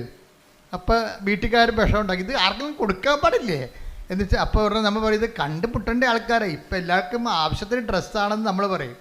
എന്നാലും കുറച്ച് കഴിയുമ്പോൾ അലമാരി തിങ്ങുമ്പോൾ പറയും ഒരലമാരി മേടിക്കാം. അലമാരി മേടിക്കുമ്പോൾ കാശ് 30,000-40,000 രൂപയാവും. അതിനേക്കാൾ ഉള്ളത് കൊടുത്തു കഴിഞ്ഞാൽ സ്ഥലം ഉണ്ടാക്കിയാൽ മതിയല്ല. ആ ഒരു സന്തോഷം ഉണ്ടാകും കൊടുക്കുമ്പോൾ. അലമാരി കാലിയാകുവാനുള്ള സന്തോഷം, അത് ജഡിക സന്തോഷമാണ്, ദൈവരാജ്യത്തിൻ്റെ അല്ല. പറഞ്ഞ മനസ്സിലായില്ലേ? ദാനം ചെയ്യുമ്പോൾ നമുക്കുണ്ടാകുന്ന സന്തോഷം, ആ സന്തോഷം ജഡിക സന്തോഷം എന്ന് പറയും. അതെന്താണ്? ലോക അരൂപിയാൽ നയിക്കപ്പെടുന്നതുകൊണ്ട് നമുക്ക് കുറച്ച് സ്ഥലം കിട്ടിയല്ല, അതിന് പുതിയ സാധനം വാങ്ങിക്കാമെന്ന് ഓർക്കുമ്പോൾ നമുക്ക് സന്തോഷമുണ്ട്. അതിൽ ആ ദാനത്തിലുണ്ടാകുന്ന സന്തോഷമാണ്. പക്ഷെ അത് പരിശുദ്ധാത്മാവിലുള്ള സന്തോഷമല്ല. നിങ്ങളീ പറഞ്ഞ പല കാര്യങ്ങളും, നമുക്ക് അനുഭവിക്കുന്ന പല വിഷയങ്ങളും ദൈവവുമായിട്ട് ബന്ധമില്ലാത്തതാണ്. പക്ഷേ ദൈവത്തിൻ്റെ അക്കൗണ്ടിലാണ് നമ്മളിതൊക്കെ അനുഭവിക്കുന്നത്. പക്ഷേ സംഭവം ജഡിക സന്തോഷമാണ്. വളരെ സൂക്ഷ്മതയോടെ കൈകാര്യം ചെയ്യേണ്ട വിഷയമാണ് ദൈവരാജ്യം. അപ്പോൾ ദൈവരാജ്യം എന്ന് പറയുമ്പോൾ ഈ നീതി, അതായത് നീതി എന്ന് പറയുന്നത് ദൈവത്തിൻ്റെ ഒരു നീതിയുണ്ട്. അത് ദൈവത്തിൻ്റെ നീതി മെരിട്ട് നോക്കാതെ ചെയ്യണ നീതിയാണ്. സ്നേഹത്തിൽ നിന്ന് വരുന്ന നീതിയാണത്. ഇപ്പോൾ ഈശോ ക്രൂശിക്കപ്പെട്ടു, ആ നീതി എന്താണ്? അപ്പം നമ്മളെ നീതീകരിച്ചതിൻ്റെ ഒരു നീതിയാണ്. എന്തെന്ത്? അപ്പം നമ്മളുടെ ക്വാളിറ്റി നോക്കിയിട്ടാണ് ദൈവം നമ്മളെ, എല്ലാ ദുഷ്ടന്മാർക്കും ശിഷ്ടന്മാർക്കും വേണ്ടി ദൈവം പാപത്തിന് പരിഹാരം ചെയ്തിട്ടുണ്ട്. എന്താണ് എക്സ്പെൻഡിച്ചർ ഈശോ ചെലവ് ചെയ്തത്? തൻ്റെ ജീവിതം ചെലവ് ചെയ്തപ്പോഴുണ്ടാകുന്നൊരു നീതി എന്താണ്? നമ്മളുടെ മെരിറ്റ് നോക്കിയിട്ടല്ല ചെയ്തിരിക്കുന്നത്. ഇതുപോലെയാണ് മറ്റുള്ളവരുടെ മെരിറ്റ് നോക്കാതെ നമ്മൾ അവർക്ക് വേണ്ടി ചെലവ് ചെയ്യുമ്പോൾ നമുക്ക് പരാതികളോ പരിഭവങ്ങളോ ഇല്ല. എന്താ ഞാനിങ്ങനെ പറഞ്ഞാൽ, ഈ ജെയ്സൺ എന്ന് പറയുന്ന കക്ഷി അവസാനം പറഞ്ഞു നിർത്തുന്ന കുറേ കാര്യങ്ങൾ, ജെയ്സൻ്റെ സാക്ഷ്യം എന്ന് പറയുന്നത് ഒരു സുവിശേഷമാണ്. ചില അവസാനം ഇദ്ദേഹം പറയണത്, ഇപ്പോഴേ ഞാൻ വല്ലാത്ത ഒരു ആത്മസംതൃപ്തി ഞാൻ അനുഭവിക്കുന്നുണ്ട്, ഞാൻ ദൈവത്തിൽ ആനന്ദിക്കുന്നുണ്ട്, ഞാൻ പറയണതെല്ലാം ആത്മീയ കാര്യങ്ങളാണ്, പക്ഷെ നിങ്ങൾ അത് ലോകത്തിൻ്റെ രീതി മനസ്സിലാക്കുന്നത് കൊണ്ട് എൻ്റെ സന്തോഷം നിങ്ങൾക്ക് ട്രാൻസ്ഫർ ചെയ്യാൻ പറ്റത്തില്ലെന്ന്. എന്ത് രസമാണ് ആ സാക്ഷ്യങ്ങൾ. അതായത് ഞാൻ അനുഭവിക്കുന്നൊരു ആത്മീയ സന്തോഷമാണ്. ഇങ്ങനെ ആൾക്കാരെ കണ്ട് തിരക്കി പിടിച്ചൊക്കെ ഞാൻ ചെല്ലുമ്പോഴേ, എന്നിട്ട് ജെയ്സൺ പറയും, ഇപ്പോഴേ എനിക്ക് തോന്നുന്നത്, അദ്ദേഹത്തിൻ്റെ സ്വന്തം ഇൻട്രോസ്പെക്ഷൻസ് ഒത്തിരി ഉണ്ട് അതിൻ്റെ അകത്ത്, ഇപ്പോൾ തോന്നുന്നത് ഞാൻ എത്തേണ്ടിടത്ത് എത്തിയെന്ന് എനിക്ക് തോന്നണമെന്ന്. എന്തോ ഒരു കണ്ടൻറ്റഡ് ആയിട്ടുള്ള, ഹീസ് സോ കണ്ടൻറ്റഡ്. അതായത് ഒരു ഉടമ്പടി ജീവിതം ഒരു മനുഷ്യൻ നിന്ന്, എനിക്ക് തോന്നുന്നത് ആദ്യമായിട്ടാണ് ഉടമ്പടി ആയിട്ട് ഇങ്ങനെ ഒരു സംഭവം, ഒരു ഇൻട്രോസ്പെക്റ്റീവായിട്ടുള്ള ഒരു അസസ്മെൻറ്റ് വരണത്. അദ്ദേഹം പറയണത്, എനിക്ക് തോന്നണത് അദ്ദേഹത്തിൻ്റെ ജീവിത രീതി തന്നെ മാറി. ഇപ്പം ഞായറാഴ്ച പണ്ട് ആദ്യം വൈഫിനെ കൊണ്ട് ഉടമ്പടി എടുപ്പിച്ചുകൊണ്ടിരുന്നത്, വൈഫിനെ കൊണ്ട് ഉടമ്പടി എടുപ്പിച്ച് കഴിഞ്ഞാൽ പുള്ളിക്കാരൻ കൂടെ വന്നതേ ഉള്ളൂ. പക്ഷേ എന്നാ പറ്റുക വെച്ച് കഴിഞ്ഞാൽ വൈഫ് വളരെ കൃത്യമായിട്ട്, ഇവിടെ വിഷയമെന്ന് പറയുന്നത് 3 വിഷയങ്ങൾ ഉടമ്പടിയിലുള്ളത്. ഒന്ന്, അവർക്കൊരു സ്ഥാപനം തുടങ്ങണം. എന്ത്, ഇങ്ങനെ ഷെഫല്ലേ, അപ്പോൾ ഹോട്ടൽ പോലെ ഒരു സ്വന്തമായിട്ട് റെസ്റ്റോറൻറ്റ് തുടങ്ങണം, അതൊന്ന്. രണ്ടാമത്തെ, വൈഫ് നേഴ്സാണ്, അപ്പോൾ അവർക്ക് യൂറോപ്പിൽ എവിടെയെങ്കിലും ഒരു ജോലി കിട്ടണം. അതാണ് അവരുടെ രണ്ട് വിഷയങ്ങൾ. അതാണ് ഒരെണ്ണം ഞാൻ മറന്നുപോയി. 3 സബ്ജക്റ്റ് ഉണ്ട്, അതിൽ 2 ഇതാണ്. ഒന്ന്, വൈഫിൻ്റെ ഒരു ജോലി കിട്ടണം, പുള്ളിക്കൊരു സ്ഥാപനം തുടങ്ങണം. ഇതാണ് ഈ 2 വിഷയങ്ങൾ. അപ്പോൾ ഈ വിഷയത്തിൽ വൈഫിനെ കൊണ്ട് ഉടമ്പടി എടുപ്പിച്ചു. വൈഫാണെങ്കിൽ അത് വളരെ സുന്ദരമായ രീതിയിൽ കർക്കശമായിട്ടും കൃത്യമായിട്ടും ക്ലിപ്തമായിട്ടും ഈ വിഷയം ഉടമ്പടി അനുഷ്ഠിച്ച് ജീവിക്കുകയാണ്. കൂടെ വന്നതിൻ്റെ പേരിൽ എനിക്ക് വൈഫ് ചെയ്യുന്നുണ്ടല്ലോ എന്ന് വിചാരിച്ചുകൊണ്ട് പുള്ളിക്കാരൻ ഇങ്ങനെ എലൂഫായിട്ട് നിൽക്കുകയാണ്. അതിനോട് ഡയറക്റ്റ് ഇൻവോൾവ് അല്ല ആൾ, ഡയറക്റ്റ് അതിൻ്റെ അകത്ത് ഇൻവോൾവ് അല്ല. എന്നുവെച്ചാൽ അദ്ദേഹം എനിക്കുണ്ട് കുറ്റാലത്ത് എവിടെയോ ആ ഒരു ടൂറിസ്റ്റ് സ്പോട്ടാണ്. അതുകൊണ്ട് ഭയങ്കര ചിലവായ ഒരു ഞായറാഴ്ച അല്ല ടൂറിസ്റ്റിനകത്തിന് ആൾ വരണത്. അതുകൊണ്ട് പുള്ളിക്കാരൻ കട അടക്കത്തില്ല. തന്നെയല്ല, 5 പള്ളികൾ ഈ സ്ഥലത്തുണ്ട്, പല സ്ഥലത്തായിട്ട് 5 സമയത്ത് കുർബാന ഉണ്ട്. അപ്പോൾ പുള്ളിക്കാരൻ കുർബാനയ്ക്ക് പോകും. എന്ന് വെച്ച് കഴിഞ്ഞാൽ അച്ഛൻ പുള്ളി പറയണത്, ഞാൻ അച്ഛൻ പള്ളി കുർബാനയ്ക്ക് കയറണം ഞാൻ ഇന്നുവരെ കണ്ടിട്ടില്ല, ഇറങ്ങണതും കണ്ടിട്ടില്ലെന്നും. എന്ന് വെച്ച് കഴിഞ്ഞാൽ എനിക്ക് പറഞ്ഞത് ഈ വായനയാകുമ്പോൾ പുള്ളിക്കാരൻ കയറി വരും, അച്ഛൻ കുർബാന സ്വീകരണത്തിന് സമയമാകുമ്പോൾ പുള്ളി ഇറങ്ങിപ്പോവും, പ്രസംഗം കഴിയുമ്പോൾ പോവും. അപ്പോൾ വെച്ചാൽ ദൈവത്തിന് എന്തോ ഞാനിവിടെ ഉണ്ട്, ഈ പരിസരത്ത് തന്നെ ഞാനുണ്ട് എന്ന് ദൈവത്തിന് ഒരു അറ്റൻഡൻസ് കൊടുക്കാൻ വേണ്ടി വന്നതാണ്. അങ്ങനെ ഒരു ദാരിദ്ര്യം പിടിച്ചൊരു ആധ്യാത്മിക ജീവിതമാണ്. അറ്റൻഡൻസ് കൊടുക്കാൻ വേണ്ടി വന്നതാണ്. ഞാൻ വിട്ടൊന്നും പോയിട്ടില്ല, ഞാനീ നാട്ടിൽ തന്നെ ഉണ്ട്. ദൈവത്തിനോട് പറയണതാണ്, ഞാൻ വിട്ടൊന്നും പോയിട്ടില്ല, ഞാനീ നാട്ടിൽ തന്നെ ഉണ്ട് എന്ന്. അതിൽ പകുതിയാകുമ്പോൾ കയറി വന്നിട്ട് കാൽഭാഗമാകുമ്പോൾ കയറി വരും, മുക്കാലാകുമ്പോൾ ആൾ തിരിച്ചു പോകും. അപ്പം അങ്ങനെ ഒരു ലൈഫാണ്. അപ്പം അങ്ങനെ ഒരു ലൈഫായപ്പോൾ എന്നാ പറ്റുക വെച്ച് കഴിഞ്ഞാൽ പെട്ടെന്ന് ഇവരുടെ ഉടമ്പടിക്ക് ആശ്രയം കാണാതെ പോയി. അത് പക്ഷേ വല്ലാത്ത ഒരു കാണാതെ പോക്കലായിപ്പോയി. കാര്യം ഉടമ്പടിക്ക് ആശ്രയം പണ്ട് ജെയ്സൻ്റെ വൈഫിനാണ് ഉടമ്പടി എടുത്തിരിക്കണത്. അവരൊരു പൊന്നുപോലെ ഇങ്ങനെ താലി പോലെ ഇങ്ങനെ നെഞ്ചിലിട്ടുകൊണ്ട് നടന്ന സംഭവമാണ്. പക്ഷെ അത് കാണാതെ പോയി.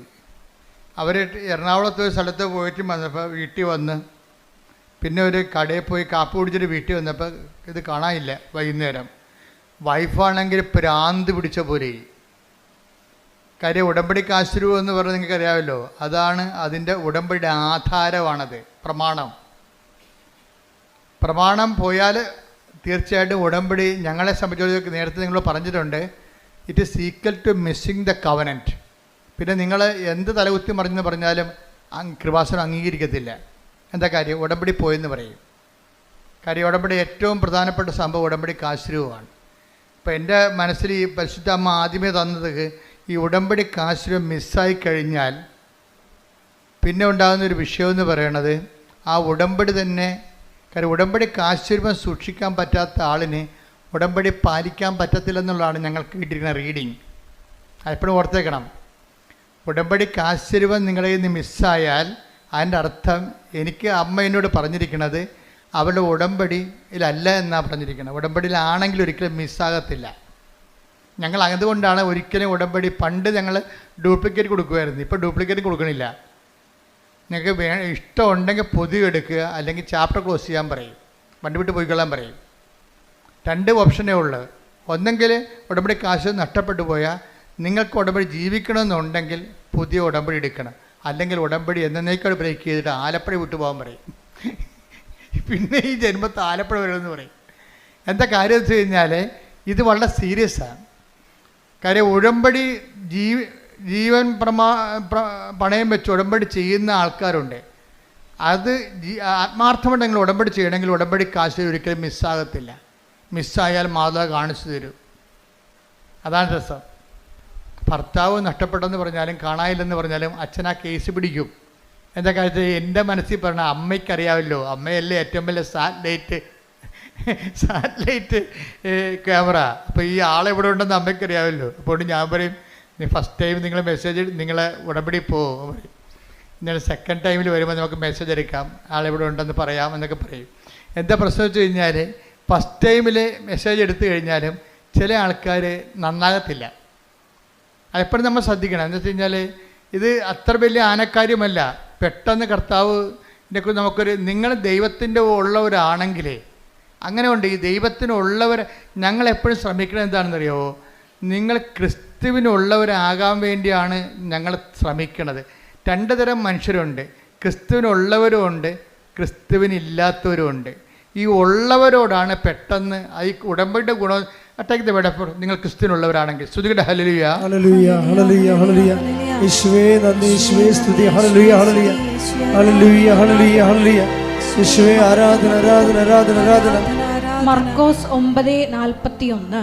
മർക്കോസ് 9:41.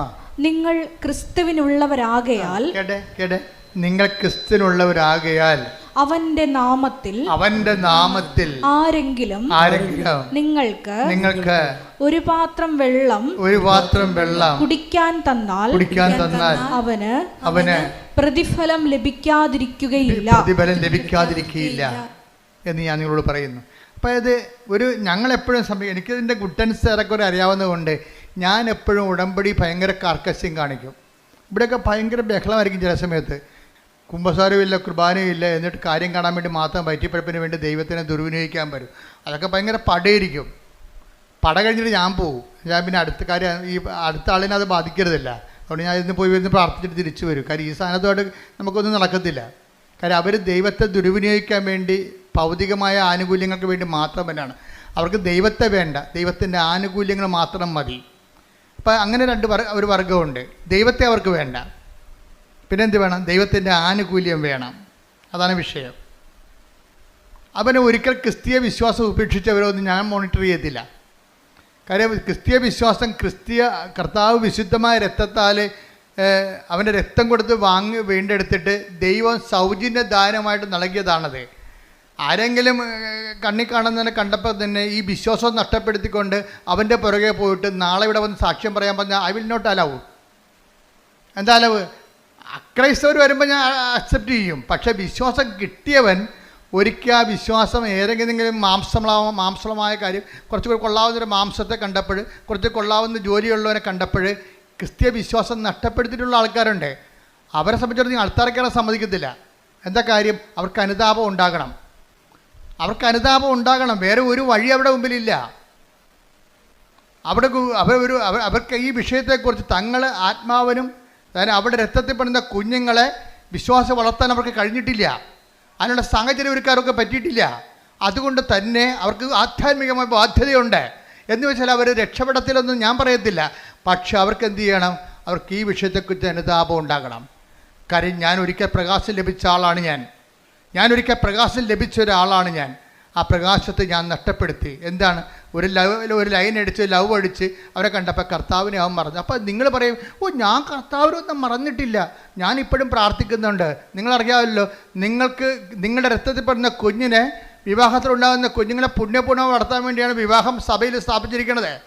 നിങ്ങളുടെ കുഞ്ഞുങ്ങളെ വിശ്വാസത്തെ വളർത്താൻ പറ്റാത്തൊരു സാഹചര്യമാണ് മുന്നിൽ കണ്ടതെന്നുണ്ടെങ്കിൽ നിങ്ങൾക്കൊരു തീരുമാനം എടുക്കണം. ഒന്നുകിൽ നിത്യത അല്ലെങ്കിൽ അനുദിന ജീവിതം. നിങ്ങൾ അനുദിന ജീവിതത്തിന് നിത്യതയ്ക്കുള്ള പ്രാധാന്യം കൊടുത്തിട്ടുണ്ടെങ്കിൽ പിന്നെ യേശുക്രിസ്തു മുമ്പിൽ വരാൻ നിങ്ങൾക്ക് എന്താണ് കാരുണ്യം? പിന്നെ വയറ്റിപ്പഴപ്പിനോ? അത് നിങ്ങൾ വാങ്ങിച്ചുകൊണ്ട് പോയിക്കോളൂ. അതുകൊണ്ട് ഐ വിൽ നോട്ട് അലവ്. അത് എപ്പോഴും ശ്രദ്ധിക്കണം. നിങ്ങൾക്ക് ജീവിതകാലം മുഴുവൻ ഈ വിഷയത്തെക്കുറിച്ച് കർത്താവ് നൽകിയ ചൈതന്യം, കർത്താവ് നൽകിയിട്ടുള്ള വിശ്വാസം പാരമ്പര്യമായിട്ട് കിട്ടിയാലും ദൈവത്തിൻ്റെ അനന്തമായ കാരുണ്യം കൊണ്ടല്ല കിട്ടിയത്. അപ്പോൾ കുറച്ചുകൂടി അതിനോട് നമ്മൾ കഷ്ടപ്പെട്ടിട്ടല്ല, നമുക്ക് സൗജന്യമാണ് ദൈവം ദാനം തന്നിട്ടുണ്ടെങ്കിൽ, ക്രൈസ്തവ മാതാപിതാക്കന്മാരെന്ന നിലയിൽ അവരിൽ നിന്ന് നമ്മൾ ജനിച്ചത് കൊണ്ടാണ് നമുക്ക് വിശ്വാസം കിട്ടിയിട്ടുണ്ടെങ്കിൽ ആ വിശ്വാസത്തിന് നമ്മൾ കഷ്ടപ്പെട്ട് നേടിച്ച വിശ്വാസത്തെക്കാൾ വിലയുള്ളതാണ്. എന്താ കാരണം? ദൈവം അത് നമുക്ക് സൗജന്യ ദാനമായി തന്നിട്ടുണ്ടെങ്കിൽ ആ സൗജന്യ ദാനത്തിന് ദൈവത്തിൻ്റെ 100% ദൈവത്തിൻ്റെ കൃപയാണ്. എൻ്റെ വിശ്വാസം ഒന്ന് മനസ്സിലാക്കിയാൽ ആ വിശ്വാസത്തിന് മാനിച്ചുകൊണ്ട് ജീവിക്കാൻ ഞാൻ ബാധ്യതയുള്ളവനാണ്. അഥവാ എനിക്കത് ബാധ്യതയില്ല എങ്കിൽ, ഞാൻ ഇട്ടെറിഞ്ഞ് പോയിട്ടുണ്ടെങ്കിൽ, നിങ്ങൾ എറിഞ്ഞു കളഞ്ഞിരിക്കണം നിങ്ങളുടെ നിത്യതയും നിങ്ങളുടെ ആത്മാവിനുമാണെന്നുള്ള ബോധ്യം ഉണ്ടാകണം. അതിനെക്കുറിച്ച് നിങ്ങൾ അനുതപിക്കണം. ശ്രുതിക്കട്ടെ. ഹല്ലേലൂയ ഹല്ലേലൂയ ഹല്ലേലൂയ ഹല്ലേലൂയ പരമദിവ്യകാരുണ്യത്തിന് ആരാധനയും സ്തുതിയും പുകഴ്ചയും ഉണ്ടായിരിക്കട്ടെ. അങ്ങനെയുള്ള ചുറ്റുപാട് ജീവിക്കുന്നവർക്ക് സാക്ഷ്യം, അങ്ങനെയുള്ള ചുറ്റുപാട് ജീവിക്കുന്നവർക്ക് ഉടമ്പടി എടുക്കാം. കാര്യം ഉടമ്പടിയിൽ അനുതാപത്തിൻ്റെ കണ്ടന്റ് ഉണ്ട്. അതുകൊണ്ടാണ് അങ്ങനെയുള്ള ചുറ്റുപാട് ജീവിക്കുന്നവർക്ക് ഉടമ്പടി എടുക്കാൻ ഞാൻ അനുവദിച്ചിട്ടുണ്ട്. എന്താ കാര്യം? ഉടമ്പടിയിൽ അനുതാപത്തിൻ്റെ കണ്ടന്റ് ഉള്ളതാണ്. അപ്പോൾ അനുതാപത്തിലേക്ക് വരാൻ ദൈവത്തോട് ചെയ്തിരിക്കുന്ന ഒരു സാഹചര്യത്തിൽ, പ്രത്യേക സാഹചര്യത്തിൽ സമ്മതത്തിന് വിധേയമായിട്ട് നിൻ്റെ അജ്ഞതയുടെ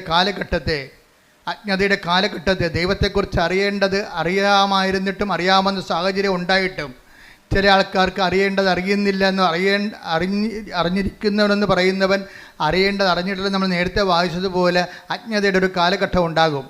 പക്ഷേ അജ്ഞതയുടെ കാലഘട്ടത്തെ ദൈവം കണക്കിലെടുക്കാതിരിക്കണമെന്നുണ്ടെങ്കിൽ നമുക്ക് അതിന് ആനുപാതികമായിട്ട് അനുതാപം ഉണ്ടാകണം. Take the bed of God. അജ്ഞതയുടെ കാലഘട്ടം. അപ്പോസ്തല പ്രവർത്തനങ്ങൾ 17:30. അപ്പോസ്തല പ്രവർത്തനം 17:30.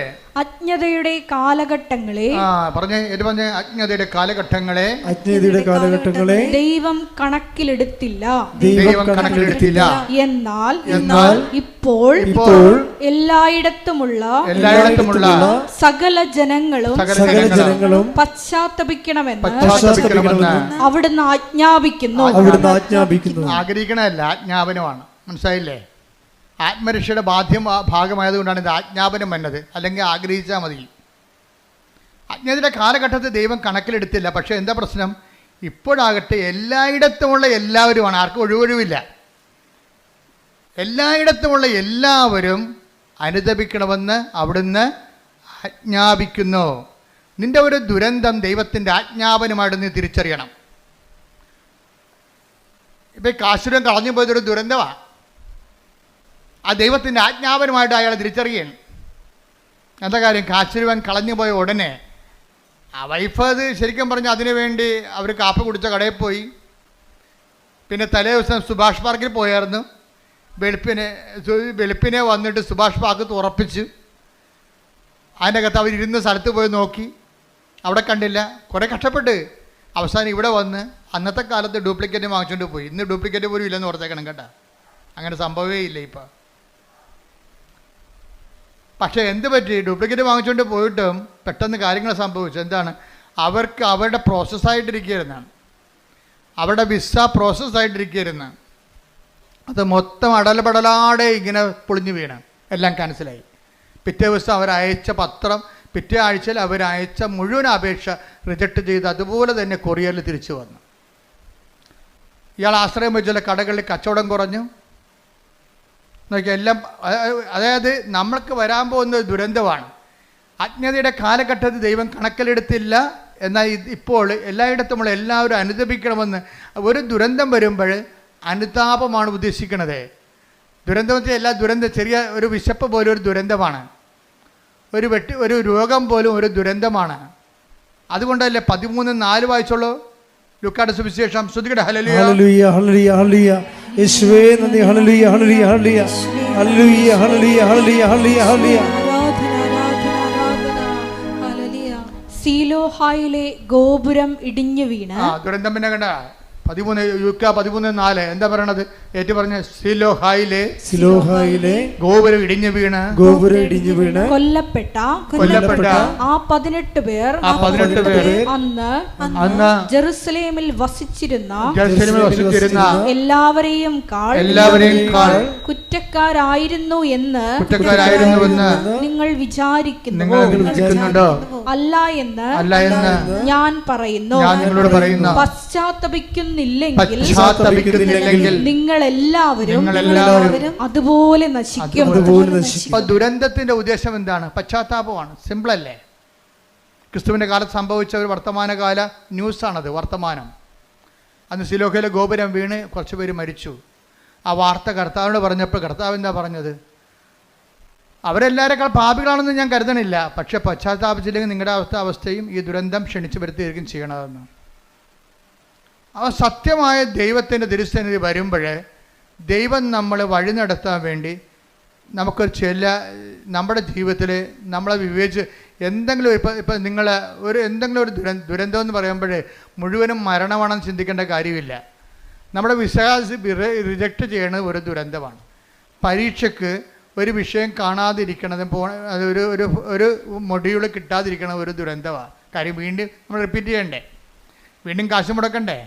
അപ്പോൾ എല്ലാ വിഷയങ്ങളെയും ബൈബിൾ കാണിക്കുന്ന ട്രാജഡീസിനെ എല്ലാത്തിനെയും, ഇതുപോലെയുള്ള പരാജയങ്ങളെല്ലാത്തിനെയും ഇതുപോലെ ദൈവം പശ്ചാത്താപത്തിലേക്കാണ് ക്ഷണിക്കണത്.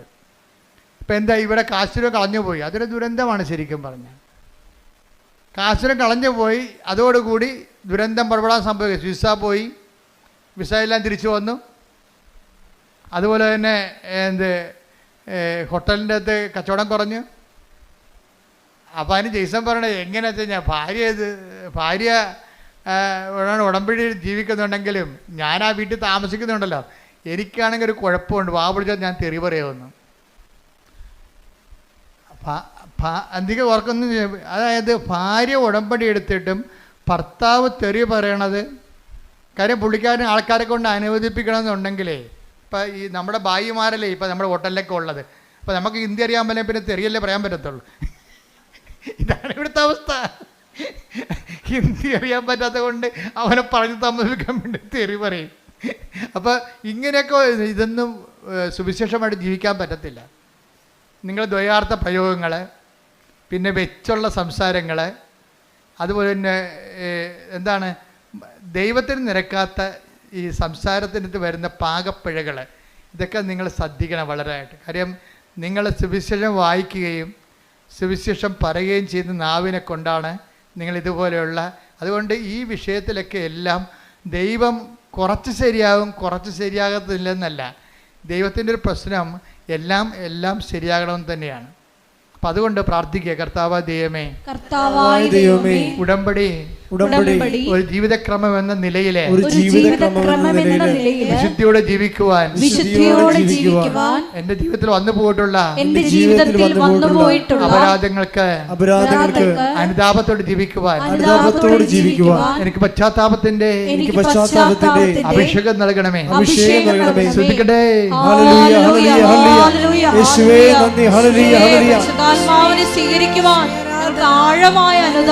അനുതാപം താമസിക്കാൻ കാരണം എന്താണ്? അനുതാപം താമസിക്കാൻ കാരണം ദൈവത്തെക്കുറിച്ചുള്ള അംബിഗ്വസ് ആയിട്ടുള്ള, അതായത് എന്താണ് അംബിഗ്വസ് എന്ന് വെച്ചാൽ വ്യക്തതയില്ലാത്ത, രണ്ട് ഭാഗവും ശരി, അതും ശരി ഇതും ശരി എന്നൊക്കെ പറയത്തില്ലേ. ദൈവത്തെക്കുറിച്ചുള്ള ക്ലാരിറ്റി ഇല്ലെങ്കിൽ അനുതാപം താമസിക്കും. ഇപ്പോൾ ദൈവവിശ്വാസം എന്ന് പറയണതേ ഭയങ്കരമായ ഒരു കൃപയാണ് ശരിക്കും പറഞ്ഞാൽ. എനിക്ക് തോന്നുന്നത് ദൈവത്തെ വിശ്വസിക്കുകയല്ല, വിശ്വസിക്കുന്ന വിഷയത്തെക്കുറിച്ച് ക്ലാരിറ്റിയാണ് ആവശ്യമുണ്ടാകുക. വിശ്വാസത്തിനേക്കാൾ പ്രധാനപ്പെട്ടതാണ് വിശ്വസിക്കുന്ന വിഷയത്തെക്കുറിച്ചുള്ള വ്യക്തത. വ്യക്തതയില്ലെങ്കിൽ വേദോപദേശങ്ങൾ നൽകും. വിശ്വാസത്തെക്കുറിച്ചോ ദൈവത്തെക്കുറിച്ചോ ഇപ്പം ഞാൻ എന്തുകൊണ്ടാണ് ഞാൻ നിങ്ങളോട് ഇത്രയും ക്ലിയർ കട്ടായിട്ട് പറയണത്? ഞാൻ അമ്മയെ നേരിട്ട് കണ്ടതുകൊണ്ടാണ്.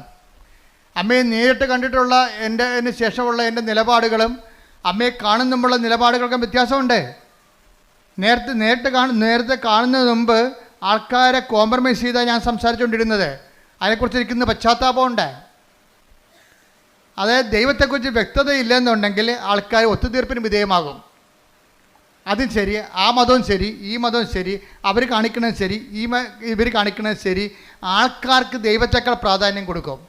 മാധ്യമങ്ങളിലൂടെയൊക്കെ എന്തുമാത്രം പ്ലീസിങ് ആയിട്ടുള്ള കാര്യങ്ങളാണ് മാധ്യമം പ്രാധാന്യം കൊടുക്കുന്നത്. അതിനുവേണ്ടി ഞാൻ ദൈവത്തെ പോലും വിറ്റിട്ട് ജനങ്ങളുടെ കൂടെ കൂടും. ഇത് ദൈവത്തെക്കുറിച്ച് വ്യക്തതയില്ലാത്തതിൻ്റെ ലക്ഷണമാണിത്.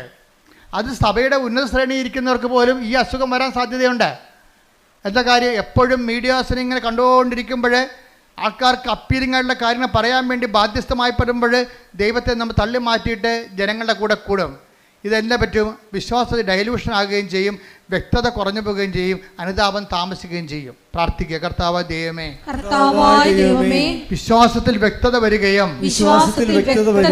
അനുതാപത്തിലെ കൃത്യത ഉണ്ടാകുവാൻ എന്നെ സഹായിക്കണമേ, എന്നെ അനുഗ്രഹിക്കണമേ.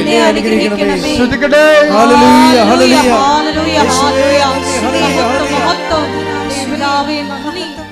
അനുതാപത്തെക്കുറിച്ച് എന്തുകൊണ്ടാണ് അനുതാപം ജനിക്കാത്തതിൻ്റെ കാരണം എന്തുകൊണ്ടാണ്? അതിൻ്റെ ഒരു കാരണം ദൈവത്തെക്കുറിച്ച് വ്യക്തതയില്ലാത്തത് കൊണ്ടും വിശ്വസിക്കുന്ന കാര്യത്തെക്കുറിച്ച് കൃത്യതയില്ലാത്തത് കൊണ്ടാണ്. രണ്ടാമത്തേത് എന്തുകൊണ്ടാണ്? ദൈവത്തെ മാറ്റി നിർത്തിക്കൊണ്ടൊരു സ്നേഹം. ഇപ്പം നമ്മൾ സ്നേഹത്തിൻ്റെ ഒരു കുഴപ്പമുണ്ട്. സ്നേഹത്തിന് ഒരു കുഴപ്പമുണ്ട്. സ്നേഹം ഏറ്റവും നല്ലതാണ്, പക്ഷേ എല്ലാ കുഴപ്പം പിടിച്ച സംഭവമാണ്. സ്നേഹം ഇങ്ങോട്ട് വന്നു കഴിഞ്ഞാൽ ചിലർക്ക് സ്നേഹത്തിന് ഓവർ പ്രാധാന്യം വരും. അപ്പോൾ വിവേചനം നഷ്ടപ്പെടും. പൗലോസ് അപ്പോസ്തലനെ പോലും വഴിതെറ്റിച്ചൊരു സംഭവമാണത്. തിമോത്തിയോട് പുള്ളിക്ക് ഭയങ്കര ഇഷ്ടമായിരുന്നു. തിമോത്തിക്ക് ഭയങ്കര വയറുവേദനയായിരുന്നു. അപ്പോൾ ഒരു പ്രാവശ്യം തിമോത്തിയോട് പറഞ്ഞു, എടാ വയറുവേദന കൊണ്ട് സഹിക്കാൻ പറ്റണില്ല എന്നൊക്കെ പറഞ്ഞ് പുള്ളിക്കും വയറുവേദന ഉണ്ടായിരുന്ന ആളാണ് ഈ പൗലോസ് അപ്പോസ്തലൻ. ആൾസറൊക്കെ ഉണ്ടായിരുന്ന ആളാണ്. അപ്പോൾ ഈ വേദന, തിമോത്തിയുടെ വേദന പുള്ളിക്ക് മനസ്സിലാകും. അപ്പോൾ തിമോത്തിയോട് പറഞ്ഞ്, എടാ അത്ര വേദനയാണെങ്കിൽ ഇത്തിരി വീഞ്ഞ് ഉപയോഗിക്കണേ വലിയ കുഴപ്പമില്ലെന്ന് പറഞ്ഞു. അതാണ് ഇപ്പോൾ വെള്ളം അടിക്കണവന്മാരെല്ലാം പറയണത്. പൗലോസ് അപ്പോസ്തലൻ പറഞ്ഞിട്ടുണ്ട് വെള്ളം അടിക്കാമെന്ന്. അത് ഒരു ഇത്തിരി സ്നേഹം കൊണ്ട് ഒരു സാധനം പെശകിപ്പിക്കണത് അവർ കോംപ്രമൈസ് ഒത്തുതീർപ്പ് കാണിച്ചതാണ്. എവിടെയെങ്കിലും ഒത്തുതീർപ്പ് വന്നു കഴിഞ്ഞാൽ പിശാച് അത് കൃത്യമായിട്ട് മുതലെടുക്കും. അതുകൊണ്ടാണ് മറ്റുള്ളവർക്ക് അംബികസ് ഉണ്ടാക്കരുതെന്ന് പറഞ്ഞതിൻ്റെ കാരണം.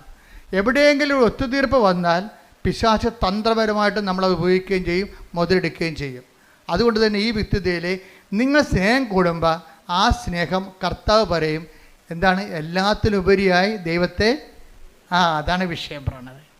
അതുകൊണ്ട് കൽപ്പന വെച്ച് സെസ് ചെയ്യണതിൻ്റെ കാരണം അതാണ്. എന്നെക്കാൾ ഉപരി സ്വന്തം ഭാര്യയെ സ്നേഹിക്കുന്നവൻ ഐ ഡോണ്ട് വാണ്ട്. എന്തുകൊണ്ട് ഈശോയ്ക്ക് ആ വിഷയത്തിൽ കൃത്യതയുണ്ട്. കർത്താവ് അങ്ങനെ പറയാമോ ഈശോയെ, നീ തന്നെയല്ലേ പറഞ്ഞത് ഒരു ശരീരമാണെന്ന് നീയല്ലേ തന്നെ പറഞ്ഞതേ. എന്നിട്ട് ഇപ്പം എന്താ പറയണത്, എന്നേക്കാൾ ഉപരി ഈ ഒരു ശരീരത്തിൻ്റെ പേരിൽ സ്നേഹിക്കാൻ പോയാൽ ദൈവത്തെ മാറ്റി നിർത്തിക്കൊണ്ട് വൈഫിനെയോ ഭർത്താവിനെ സ്നേഹിച്ചാൽ ഐ ഡോണ്ട് വാണ്ട് എന്ന് വെച്ച് കഴിഞ്ഞാൽ എന്താ കർത്താവ് ദൈവത്തിന് ഒന്നാം സ്ഥാനം കൊടുക്കുന്നില്ലെങ്കിൽ നിൻ്റെ സ്നേഹങ്ങളെല്ലാം ശരിക്കും ചോദ്യചിഹ്നമായിട്ട് മാറും. നിസ്സാര കാര്യമല്ല ഇത്.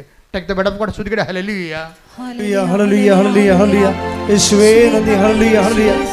മത്തായി 10:37 എന്നേക്കാൾ അധികം പിതാവിനെയോ മാതാവിനെയോ സ്നേഹിക്കുന്നവൻ എനിക്ക് യോഗ്യനല്ല.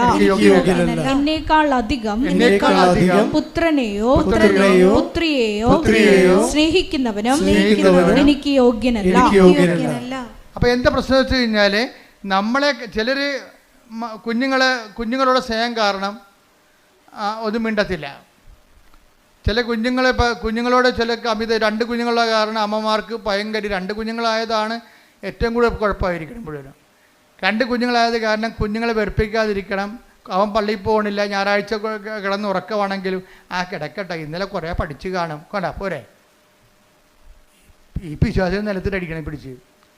എന്താ കാര്യം, അവൾക്ക് ദൈവം നൽകുക ഈ കുഞ്ഞ് പുറത്തോട്ട് വരുമ്പോഴേ മാത്രമേ നമുക്കറിയാൻ പറ്റത്തില്ല കണ്ണുണ്ട, കൈയുണ്ട്, എപ്പിലെപ്സിയാണ്, ഓട്ടിസം ആണെന്ന് അറിയാൻ പാടില്ല.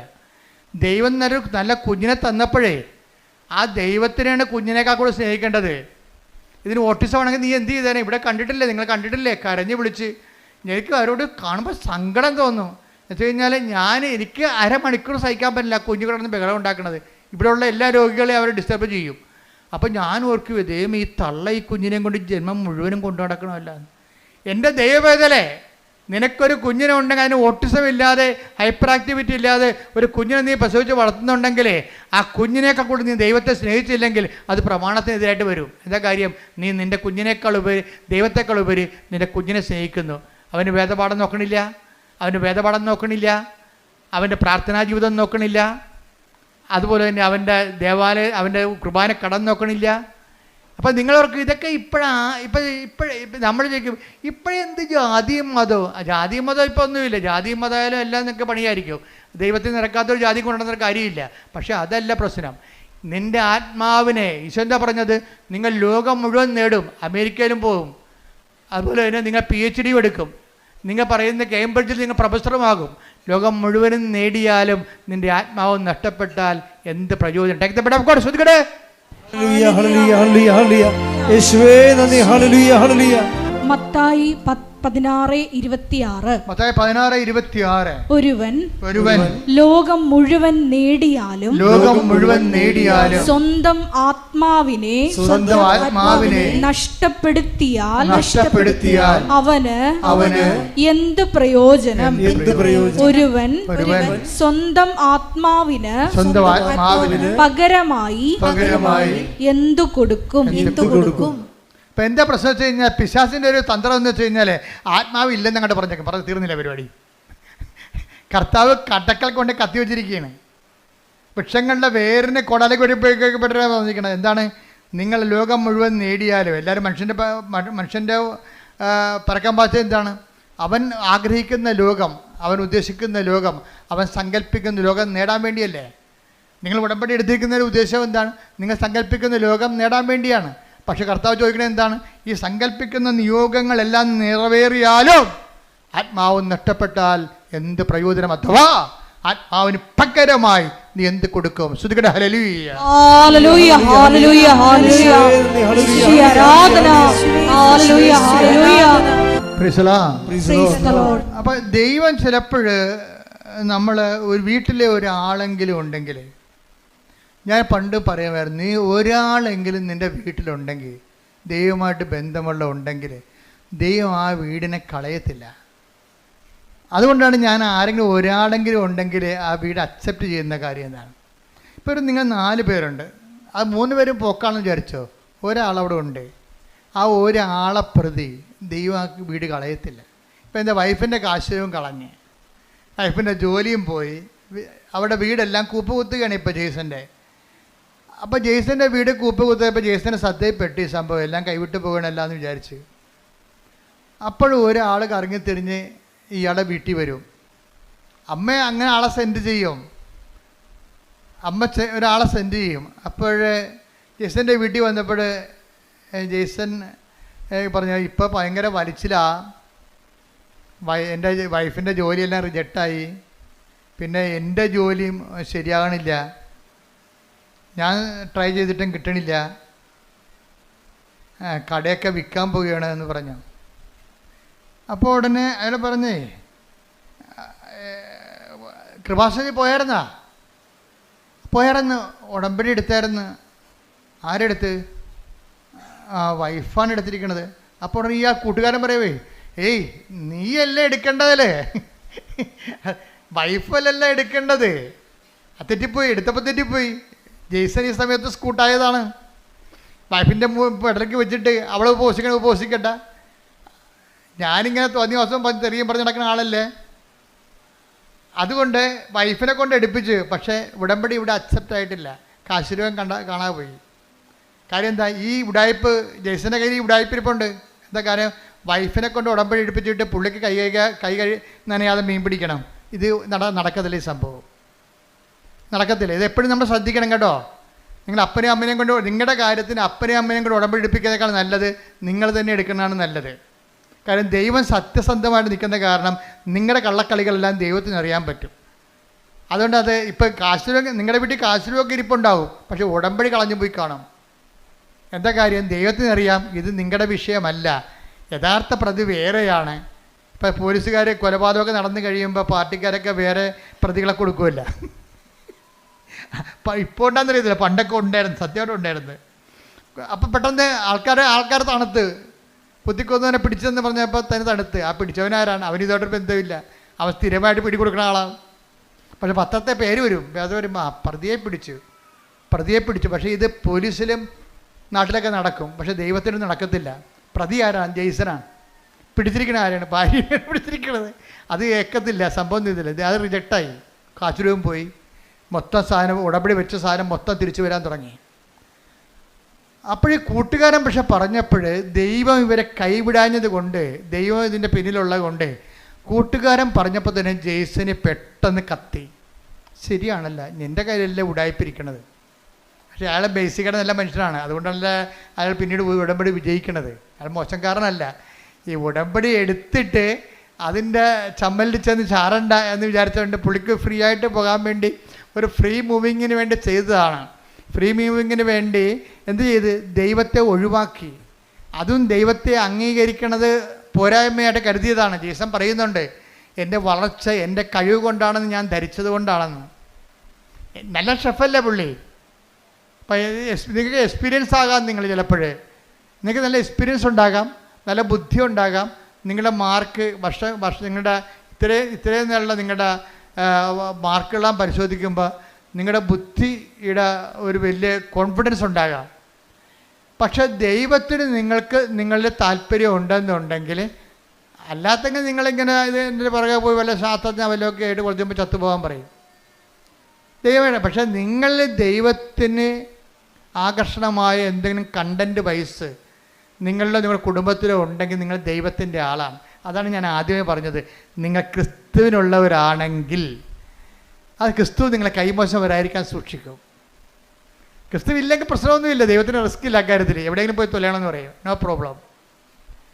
ക്രിസ്തുവിനുള്ളതെന്ന് പറഞ്ഞാൽ എന്താണ്? ക്രിസ്തുവിനാലിൻ്റെ വിശുദ്ധമായ രക്തത്താൽ വീണ്ടെടുക്കപ്പെട്ടവനാണ്, വീണ്ടെടുക്കപ്പെട്ടവളാണ് ഞാനെന്ന രീതിയിൽ ക്രിസ്തുവിനോടൊരു വിശ്വാസവും ഒരു സ്നേഹവും ഒക്കെ നമുക്കുണ്ടെങ്കിൽ നമ്മൾ അതിൻ്റെ പേരിൽ നമ്മുടെ ജീവിതം ക്രിസ്തുവിൻ്റെ വാക്കിന് അനപേക്ഷിതമായിട്ട് ക്രമീകരിക്കാൻ ഉദ്ദേശിക്കുന്നവരാണ്. അതിനെ ഉദ്ദേശിക്കാനുള്ള സാധ്യതയുണ്ട്. എപ്പോഴെങ്കിലുമായിട്ട് ഞാൻ ദൈവത്തിലേക്ക് തിരിച്ചു വരും എന്നൊക്കെ ഉള്ളൊരു മാനസിക അവസ്ഥയാണെങ്കിൽ നിങ്ങൾ ക്രിസ്തുവിനുള്ള ആൾക്കാരാണ്. ക്രിസ്തുവിനുള്ളവരാണെങ്കിൽ എന്ത് ചെയ്യും? നിങ്ങളെ ഹെൽപ്പ് ചെയ്യാൻ വേണ്ടി ദൈവം ആരെങ്കിലും നിശ്ചയിക്കും. അങ്ങനെയാണ് ഈ കൂട്ടുകാരൻ ജെയ്സൻ്റെ വീട്ടിൽ വരണത്. ഇപ്പോൾ ജെയ്സൺ പറയും, ശരി നിങ്ങളെ പറഞ്ഞപ്പോഴേക്ക് മനസ്സിലായി, എന്നാൽ ഞാൻ പോയി ഉടമ്പടി എടുക്കാമെന്ന് പറഞ്ഞു. അപ്പോൾ ജെയ്സൺ വൈഫിനെയും കൂട്ടി വരും. വൈഫിനോട് പറയും നമുക്ക് കൃപാസനത്തിൽ പോകാം. അപ്പോൾ വൈഫ് ചോദിക്കും, എന്തിനാ? അല്ല ഉടമ്പടി എടുക്കാൻ. അല്ല അത് ഞാൻ എടുത്തോളാം, നീ എടുക്കണ്ട. അപ്പോൾ വൈഫ് ചോദിക്കും, നിങ്ങളെടുക്കുക? അച്ഛൻ പറഞ്ഞ് കേട്ടിട്ടില്ലേ, ആലപ്പുഴ വന്ന് പണി മേടിക്കരുതെന്ന്. നിങ്ങളെടുക്കുക. അപ്പോൾ എടുക്കാമെന്ന് പറഞ്ഞപ്പോൾ ഇയാൾ തീരുമാനം എടുക്കാമെന്നുള്ള തീരുമാനം എടുത്തിട്ട് എന്താ ചെയ്യണമെന്നറിയാവോ? എടുത്തിട്ട് ഉടമ്പടി എടുത്തു കഴിഞ്ഞിട്ട് ജെയ്സൺ പറയും, എൻ്റെ ലൈഫ് രണ്ടായി മാറുകയാണ്. എന്താണ്? ഉടമ്പടിക്ക് മുമ്പും ഉടമ്പടിക്ക് ശേഷവും. ഞാൻ ആദ്യം ചെയ്തത് ഞായറാഴ്ച എൻ്റെ കട പൂട്ടിയെന്ന് പറഞ്ഞു. അതാണ് തീരുമാനം. അതായത് നല്ല ടൂറിസ്റ്റ് സ്പോട്ടിൽ ആവശ്യത്തിന് കാശ് കിട്ടുന്ന കടയാണ്. ഞായറാഴ്ച ഞാൻ എൻ്റെ കട അടച്ചു. അതിൽ നിന്ന് കിട്ടുന്ന പൊന്നാണെങ്കിലും വേണ്ടെന്ന് വെച്ചു. അപ്പോൾ തന്നെ തീരുമാനം കറക്റ്റായില്ലേ? അപ്പോൾ എന്താ പ്രശ്നം വെച്ചാൽ ദൈവത്തിനെ ബോധ്യപ്പെടുത്തുകയാണ് നമ്മുടെ ഉദ്ദേശം. എനിക്ക് ഞായറാഴ്ച നിൻ്റെ കുർബാനയും അതുപോലെ തന്നെ നിൻ്റെ ശുശ്രൂഷകളും മുടങ്ങിയിട്ട് ഉണ്ടാക്കുന്ന കാശ് എനിക്ക് വേണ്ട, എനിക്ക് കിട്ടുന്ന സമ്പത്തിനേക്കാൾ വലുതാണ് നീ എന്നുള്ള രീതിയിൽ ദൈവത്തിനൊരു വിശ്വാസത്തിലെടുത്ത് ഞാൻ കഴിഞ്ഞ ദിവസങ്ങളിൽ നിങ്ങളുടെ ഈ ലിവിങ് ബ്രെഡിൽ പറഞ്ഞായിരുന്നു, ഡെയിലി ബ്രെഡിൽ എന്താണ് ദൈവവിശ്വാസ ജീവിതത്തിൻ്റെ റിസ്ക് എന്താണ്? ഒന്നാമത്തെ റിസ്ക് എന്ന് പറയുന്നത് നമ്മൾ ദൈവത്തിൽ വിശ്വസിക്കുന്നു എന്നുള്ളത് ദൈവത്തെ വിശ്വസിപ്പിച്ചെടുക്കുന്നതാണ് റിസ്ക്. മനസ്സിലായില്ലേ? ദൈവവിശ്വാസ ജീവിതത്തിൻ്റെ റിസ്ക് എന്താണ്? നമ്മൾ ദൈവത്തിൽ വിശ്വസിക്കുന്നു എന്നുള്ളത് ആദ്യം എന്ത് ചെയ്യണം? ദൈവത്തെ വിശ്വസിപ്പിച്ചെടുക്കണം. ഇത് നിങ്ങൾ ട്രൈ ചെയ്യുകയാണെങ്കിൽ എന്താ കാര്യം വെച്ചാൽ ദൈവത്തിൻ്റെ ഒരു മൈൻഡ് സെറ്റ് ഞാൻ മനസ്സിലാക്കിയെടുത്തോളൂ, മനുഷ്യന്മാരുടെ വിശ്വാസമില്ലാത്ത ആളാണ്. യോഹന്നാൻ 2:24 എടുത്ത് ശ്രുതിക്കട്ടെ. ഹല്ലേലൂയ ഹല്ലേലൂയ ഹല്ലേലൂയ ഹല്ലേലൂയ. യേശുവേ നന്ദി, യേശുവേ സ്തുതി. ഹല്ലേലൂയ ഹല്ലേലൂയ. യോഹന്നാൻ 2:24. യോഹന്നാൻ 2:24. യേശുവാകട്ടെ അവരിൽ വിശ്വസിച്ചില്ല. കാരണം അവൻ അവരെയെല്ലാം അറിഞ്ഞിരുന്നു. ഇതാണ് കുഴപ്പം. ഈ കുഴപ്പം കിടക്കുന്ന കാലം നമ്മൾ തലകുത്തി മറിഞ്ഞാലും ദൈവം ഏക്കത്തില്ല. നമ്മൾ എങ്ങനെ വിശ്വസിക്കണമെന്ന് പറഞ്ഞാലും ഇനി ഉമ്പ് കളിച്ച് ദൈവത്തിൻ്റെ അടുത്ത് ചെന്നാലും ഉരുളി നേർച്ച നടന്നാലും പറയും ഞാൻ അക്സെപ്റ്റ് ചെയ്യണില്ലെന്ന് പറയും. ഇതിൻ്റെ ദൈവവിശ്വാസ ജീവിതത്തിൽ ഏറ്റവും വലിയ റിസ്ക് എന്ന് പറയണത് നമ്മൾ ദൈവത്തെ വിശ്വസിക്കുന്നു എന്നുള്ളത് ദൈവത്തെ വിശ്വസിപ്പിച്ചെടുക്കുകയാണ്. അതാണ് ഇതിനകത്ത് ഏറ്റവും വലിയ റിസ്ക് ഞാൻ നോക്കിയിട്ട് കാണുന്നത്. ജെയ്സൺ ഈ റിസ്കിൽ ആദ്യഘട്ടം വിജയിക്കുകയാണ്. എന്താണ്? കട പൂട്ടി. ഞായറാഴ്ച കടവുള്ള ദിവസങ്ങളിലും കർത്താവിൻ്റെ ദിവസമായിട്ട് ആചരിക്കേണ്ടതല്ലേ, അതുകൊണ്ട് ആ ലാഭം വേണ്ടെന്ന് അവൻ തീരുമാനിച്ചു. അപ്പോൾ തന്നെ ആദ്യത്തെ ഇൻസ്റ്റാൾമെൻറ്റായി ദൈവത്തെ നമ്മുടെ വിശ്വാസത്തിൽ എടുക്കുന്നതിൽ ആദ്യത്തെ ഇൻസ്റ്റാൾമെൻറ്റായി. കാര്യം നമ്മൾ കോൺക്രീറ്റായിട്ട് ആ വിഷയത്തിലൊരു സ്റ്റെപ്പ് എടുത്തല്ല, ഡെഫിനിറ്റ് സ്റ്റെപ്പ് എന്ന് പറയും. കോൺക്രീറ്റ് ആൻഡ് ഡെഫിനിറ്റ് സ്റ്റെപ്പ് ദൈവത്തെ വിശ്വസിപ്പിക്കുന്നതിൽ കഴിഞ്ഞ ദിവസങ്ങളിൽ ഞാൻ പറഞ്ഞപ്പോൾ എനിക്ക് ഏറ്റവും ഇഷ്ടപ്പെട്ടത് ലിവിങ് ബ്രെഡ് നിങ്ങൾ കാണുന്നില്ലേ, എല്ലാ ദിവസവും ഉണ്ട്. അച്ഛൻ്റെ കൂടെ പ്രത്യക്ഷിക്കുന്ന പ്രാർത്ഥന ചെല്ലാനുള്ളൊരു അവസരമാണത്. ആ ഡെയിലി ബ്രെഡ് അതാ ദിവസത്തുള്ള വിഷയങ്ങൾ സമർപ്പിച്ച് പ്രാർത്ഥിക്കും. ഇപ്പം ജെയ്സൺ തന്നെ ഒരു ദിവസം രാവിലെ എഴുന്നേറ്റപ്പോൾ രാത്രി കിടന്നപ്പോൾ അദ്ദേഹം പറഞ്ഞു, നാളെ ഇൻ്റർവ്യൂ ആണ്, അച്ഛൻ്റെ ഡെയിലി ബ്രെഡ് അനുഗ്രഹ പ്രാർത്ഥന കണ്ടുകൊണ്ട് ഞാൻ വരും, എനിക്ക് വേറെ ആസ്തിയൊന്നുമില്ല. ഡൽഹിയിലാണ് ഇൻ്റർവ്യൂ, ഷെഫിൻ്റെ ഇൻ്റർവ്യൂ. അപ്പോൾ അദ്ദേഹം മനസ്സിൽ തീരുമാനിക്കുകയാണ്, അച്ഛൻ്റെ ഡെയിലി ബ്രെഡ് കണ്ടുകൊണ്ട് ഞാൻ വരും, എനിക്ക് വേറെ ആസ്തിയൊന്നുമില്ല, ആ അനുഗ്രഹത്തിലാണ് ഞാൻ വന്നത്, നീ എന്നെ അനുഗ്രഹിക്കണം, എൻ്റെ ജീവിതം ഈ രീതിയിലാണ് ഇപ്പോൾ പോണതെന്ന് പറഞ്ഞു. അപ്പോൾ രാവിലെ ജെയ്സൺ ഓൺ ചെയ്തപ്പോൾ തന്നെ ഞാൻ പറയുന്നുണ്ട്, ഇന്നലെ രാത്രി ഇൻ്റർവ്യൂവിന് പോകാൻ വേണ്ടി ഇന്നത്തെ ഈ പ്രാർത്ഥനയുടെ ആശീർവാദം മേടിച്ചുകൊണ്ട് പോകാൻ വേണ്ടി ദൈവത്തോട് പറഞ്ഞ ഒരാളുണ്ട്, അയാളെ ഞാൻ ഈ സമയത്ത് അനുഗ്രഹിക്കണമെന്ന് പറയും. ഇതാണ് ദൈവമേഖല എന്ന് പറയണത്. കണ്ട, ദൈവത്തിലേക്ക് വരുമ്പോൾ കാര്യങ്ങളെല്ലാം മാറണം. കണ്ടില്ലേ? രാവിലെ എഴുന്നേറ്റപ്പോൾ തന്നെ ജെയ്സൺ മുട്ട എന്നുകൊണ്ട് ഈ ലിവിങ് ബ്രെഡ് കൂടുമ്പോഴാണ് ഇൻ്റർവ്യൂവിന് പോകാൻ വേണ്ടി ആശീർവദിക്കണത്. ഇൻ്റർവ്യൂ പോകുന്ന എല്ലാവരും ആശീർവദിക്കുകയാണ്. അപ്പോൾ ജെയ്സൺ അതിനുശേഷം ഡൽഹി ഇൻ്റർവ്യൂവിന് പോവുകയാണ്. ഡൽഹിയിലാണ് ഈ സംഭവം നടക്കുന്നത്. ഇൻ്റർവ്യൂ പോകുമ്പോൾ ജെയ്സൺ പറയണത്, ഞാൻ 1.5 മണിക്കൂർ കസറിയെന്ന്. അവർ ഇൻ്റർനാഷണൽ ഇൻ്റർവ്യൂ ആണ്. ആദ്യത്തെ 12 മിനിറ്റ് ആദ്യത്തെ 12 പേര് ചികിത്സിക്കാന്ന് പറഞ്ഞ് ഇറങ്ങിപ്പോവുകയാണ്. അവരാരും എടുത്തില്ല. സംസാരിക്കാൻ പോലും 2-3 പ്രാവശ്യം സംസാരിച്ച് അവരെല്ലാം 5-6 പേര് ഇൻ്റർവ്യൂ ഇരിക്കും. ഇൻ്റർനാഷണൽ ഇൻ്റർവ്യൂ അല്ലേ. ആദ്യത്തെ സെക്ഷനിൽ നോക്കുമ്പോൾ ആൾക്കാർ ചുവരാന്ന് ഇൻ്റർവ്യൂവിന് പോകണതും കാണാം, ഇറങ്ങി വരുന്നതും കാണാം. എല്ലാം റിജക്റ്റഡാണ്. ഭയങ്കര ഷാർപ്പ് ഇൻ്റർവ്യൂ ആണ്. ഞാൻ ചെന്നതിന് ശേഷം എന്നോട് അവരൊന്നും പറഞ്ഞില്ല, എന്നോട് സംസാരിക്കാൻ അനുഭവിച്ചു. ഞാൻ 1/2 മണിക്കൂർ സംസാരിച്ചെന്ന്. ചോദിക്കുന്ന എല്ലാത്തിനും മറുപടി പറഞ്ഞു. എന്നിട്ട് എല്ലാത്തിനും മറു പറയുകയും ചെയ്തും എല്ലാം കഴിഞ്ഞ പറഞ്ഞു, യു ആർ സെലക്റ്റഡ് എന്ന്. അപ്പോൾ ദൈവമേഖല ഒരു മനുഷ്യൻ്റെ ജീവിതം തീർന്നിട്ട് തിരിച്ചു വന്ന കണ്ടില്ലേ? തീർന്നിട്ട് തിരിച്ചു വരികയാണ്. അപ്പം തീർന്നെന്ന് വിചാരിക്കുമ്പോൾ തീർന്നെന്നല്ല, ശരിക്കും പറഞ്ഞാൽ ദൈവത്തിലേക്കുള്ള തിരിച്ചു വരവാണ്. കൈയടിക്കട്ടെ, ശ്രുതിക്കട്ടെ. പറഞ്ഞത് തീർന്നെന്ന് വിചാരിക്കുമ്പോൾ, തീർന്നെന്ന് കരുതുമ്പോൾ അത് തീർന്നതല്ല, ദൈവത്തിലേക്കുള്ള തിരിച്ചു വരവാണ്. ശ്രുതിക്കട്ടെ. ഹല്ലേലൂയ.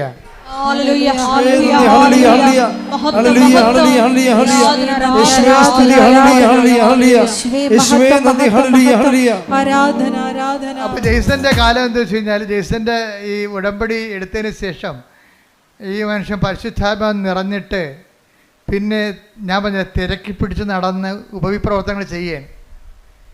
അപ്പം തിരക്കി പിടിച്ച് നടന്ന് ഉപവിപ്രവർത്തനം ചെയ്യുന്ന സമയത്ത് നാട്ടുകാരും വീട്ടുകാരും ചോദിക്കുന്നത്, നിനക്കെന്ത് സംഭവിച്ചെന്ന് ചോദിക്കണത്. കാര്യം നല്ല ടൂറിസ്റ്റ് സ്പോട്ടിൽ കടയും അടച്ചിട്ടിട്ട് ഇവൻ കർത്താവിൻ്റെ ജോലി ചെയ്തുകൊണ്ട് നടക്കുകയും ഈ ഞായറാഴ്ച മുഴുവനും അല്ലാത്ത ദിവസം കിട്ടുന്ന സമയത്തെല്ലാം ആ കുടുംബത്തിലുള്ള 10-20 പേരെ കൊണ്ടുവന്ന് ഉടമ്പടി എടുപ്പിച്ചു. ജെയ്സൺ പറയണത്, അവിടെ മുമ്പിൽ എനിക്ക് കിട്ടിയ അനുഗ്രഹങ്ങളല്ല സാക്ഷ്യം, ഞാൻ തന്നെയാണ് സാക്ഷ്യമെന്ന്. അതായത് എനിക്ക് കിട്ടിയ അനുഗ്രഹങ്ങൾ കണ്ടിട്ടല്ല അവർ ഉടമ്പടി എടുത്തത്, എന്താണ് എനിക്കുണ്ടായ മാറ്റം കണ്ടിട്ടാണെന്ന്. ഞാൻ തന്നെയാണ് സാക്ഷ്യമെന്ന്. അതാണ്, അതായത് ഉടമ്പടി ഒരു വ്യക്തിക്കുണ്ടാക്കുന്ന മാറ്റങ്ങളെ. അവനിപ്പോൾ അശുദ്ധ സംഭാഷണങ്ങളില്ല, എല്ലാവരോടും സ്നേഹമായി പെരുമാറും, സഹായിക്കേണ്ടവരെ തിരക്കി പിടിച്ച് നടന്ന് സഹായിക്കും, സുവിശേഷ വേല ചെയ്യുന്നതിന് കൊതിയോടും ആർത്തിയോടും കൂടി നടന്ന് സുവിശേഷ വേല ചെയ്യാൻ. അപ്പോൾ പെട്ടെന്ന് ജെയ്സൻ്റെ മനസ്സിൽ മാതാവ് ഒരു കാര്യം കാണിച്ചു. കാര്യം പരിചയമുള്ള 2 ഒരു ഭാര്യയും ഭർത്താവും പിരിഞ്ഞ് താമസിക്കുകയാണ്. കാര്യം അവർ പ്രണയിച്ച് കല്യാണം കഴിച്ചവരാണ്, പക്ഷേ ഇപ്പം കണ്ട തമ്മിൽ കുത്തിക്കൊല്ലും. ഭർത്താവ് ഭാര്യയെ കൊല്ലാൻ നടക്കുകയാണ്. അപ്പോൾ നിങ്ങൾക്ക് എപ്പോഴും ഓർത്ത് പ്രണയമൊക്കെ പറഞ്ഞ് ഭ്രാന്തി പിടിച്ച് നടക്കുന്ന ആൾക്കാരെ ഓർക്കുക, അത് ഇപ്പോഴത്തെ ഒരു ആവേശമാണ്. ആവേശം കെട്ടടങ്ങി കഴിയുമ്പോൾ നിങ്ങൾ ആരാണെന്നൊക്കെ മനസ്സിലായി, അവരാരാണെന്ന് മനസ്സിലാക്കി കഴിഞ്ഞാൽ ഇതിൻ്റെ അത്ര കുന്തോ ഇല്ല. ശരിക്കും പറഞ്ഞാൽ ഇപ്പം കൊല്ലാൻ നടക്കുകയാണ്. പണ്ട് അവരെ കെട്ടിക്കാത്തവരെ കൊല്ലാൻ നടന്ന പാർട്ടിയാണ് ഇപ്പം തന്നെത്താൻ തമ്മിൽ കൊല്ലാൻ നടക്കുകയാണ്. അപ്പോൾ ജെയ്സനോട് മാതാവ് പറഞ്ഞ് അവരെ ഒന്ന് പോയി കാണാൻ പറഞ്ഞു. കാര്യം ഭർത്താവ് ഇടയ്ക്ക് നിന്ന് ഭാര്യ 35 വയസ്സ് അവർക്കുള്ളത് പേടിച്ച മറ്റേ മരുമകൻ്റെ വീട്ടിൽ പോയി താമസിക്കുകയാണ്. മരുമകൻ്റെ വീട്ടിൽ പോയി താമസിക്കുകയാണ്. അപ്പോൾ അത്രയും വിഷമത്തിലാണ് അവർ താമസിക്കുന്നത്, സങ്കടപ്പെട്ട് താമസിക്കുകയാണ്. അപ്പോൾ പല ആൾക്കാരും, പോലീസും പാർട്ടിയും പള്ളിയൊക്കെ ഇടപെട്ടിട്ട് ഈ വിഷയത്തിൽ തീരുമാനമില്ല. അപ്പോൾ ജെയ്സൻ്റെ ഈ ഉപവിപ്രവർത്തനം, സുവിശേഷ പ്രവർത്തനം എന്നൊക്കെ പറയണതേ, ദൈവം എപ്പോഴും നോക്കണത് പ്രൊഫഷണലി തയ്യാർ ഓക്കെയാണോ, അവർക്കത് ചെയ്യാൻ ബാധ്യത ഉണ്ടായിട്ട് അവർ ചെയ്യണതല്ല കാര്യം, മറിച്ച് അവർക്കതൊരു വിളി ഉണ്ടാകണം. വിളിയും ബാധ്യതയും രണ്ടും രണ്ട് കാര്യങ്ങളാണ്. ഇപ്പം ഞാൻ കടലോരത്തൊരു അനക്കം ഉണ്ടായി ഓടിച്ചെല്ലും. എന്താ കാര്യം? അതിൻ്റെ വിളിയാണ്. ഞാൻ തുടങ്ങിയത് അവിടുന്നാണ്. ഞാൻ അവിടെ നിന്നാണ് കടലിൽ നിന്നാണ് തുടങ്ങിയത്. അതിൻ്റെ വിളിയാണ്. ആര് കടലും തിരക്കില്ല, ഞാൻ പോയി തിരക്കും. കാര്യം ഞാനൊരു ഓഫീസിൽ ഇരിക്കുന്നത് കൊണ്ടല്ല ഞാൻ തിരക്കണത്.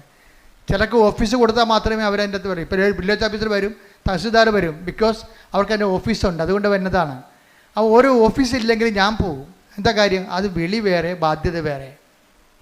ബാധ്യത എന്ന് പറഞ്ഞാൽ നമുക്കൊരു തന്നെ ഒരു ഒഫീഷ്യാലിറ്റി ഉള്ളതുകൊണ്ട് നമുക്കൊരു ബാധ്യത ഉണ്ടാകും. വിളി വേറെയാണ്. ഉപവി എന്നൊക്കെ പറയുന്നതൊരു വിളിയാണ്. ഇപ്പോൾ ജെയ്സനെ സംബന്ധിച്ചിടത്തോളം വിളിയാണിത്. കാര്യം ഒരു വ്യക്തി, ക്രിസ്തു വിവാഹിയായ വ്യക്തി പ്രത്യേകിച്ച്, അവർ പിരിഞ്ഞ് താമസിക്കുക പാപത്തിൻ്റെ മേഖലയിലാണ് അവർ താമസിക്കുന്നത്. അപ്പോൾ തമ്മിൽ കണ്ടാൽ കൊല്ലാൻ നടക്കുന്ന ആൾക്കാരെ എങ്ങനെ യോജിപ്പിക്കാൻ? എല്ലാവരും പരാജയപ്പെടുകയാണ്. കാരണം ആ മിഷണറി അവിടെ വർക്ക് ചെയ്യുന്നില്ല. അപ്പോൾ ജെയ്സ് എന്താ ചെയ്യുകയെന്ന് വെച്ച് കഴിഞ്ഞാൽ, ഇവിടുന്ന് കിട്ടിയ ധ്യാനത്തിൻ്റെ പശ്ചാത്തലത്തിൽ പുള്ളിക്കാരൻ വചനം തുറന്നിട്ട്, മാതാവേ ഞാനിതിന് പോകണോ വേണ്ടയോ എന്ന് ചോദിക്കും. എന്നിട്ട് കണ്ണടച്ചിട്ട് ബൈബിൾ കുത്തിവെക്കും. കുത്തി നോക്കുമ്പോൾ ബൈബിൾ നോക്കുമ്പോൾ മറിയം എലിസബത്തിൻ്റെ വീട്ടിൽ പോണത് കാണും. അപ്പം നമ്മൾ ദൈവത്തെ അന്വേഷിച്ചാൽ എന്താണ്? ദൈവം സമീപസ്ഥനാണ്. ദൈവത്തെ അന്വേഷിക്കുന്നവർക്ക് അവിടെ നിന്ന് take the bed of God. ശ്രുതിക്കട്ടെ ഹല്ലേലൂയ, ഹല്ലേലൂയ, ഹല്ലേലൂയ, ഹല്ലേലൂയ. സങ്കീർത്തനം 145:18. തന്നെ വിളിച്ചപേക്ഷിക്കുന്നവർക്ക് ഏറ്റു പറഞ്ഞേ, തന്നെ വിളിച്ചപേക്ഷിക്കുന്നവർക്ക് ഹൃദയ പരമാർത്ഥതയോടെ വിളിച്ചപേക്ഷിക്കുന്നവർക്ക് കർത്താവ് സമീപസ്ഥനാണ്.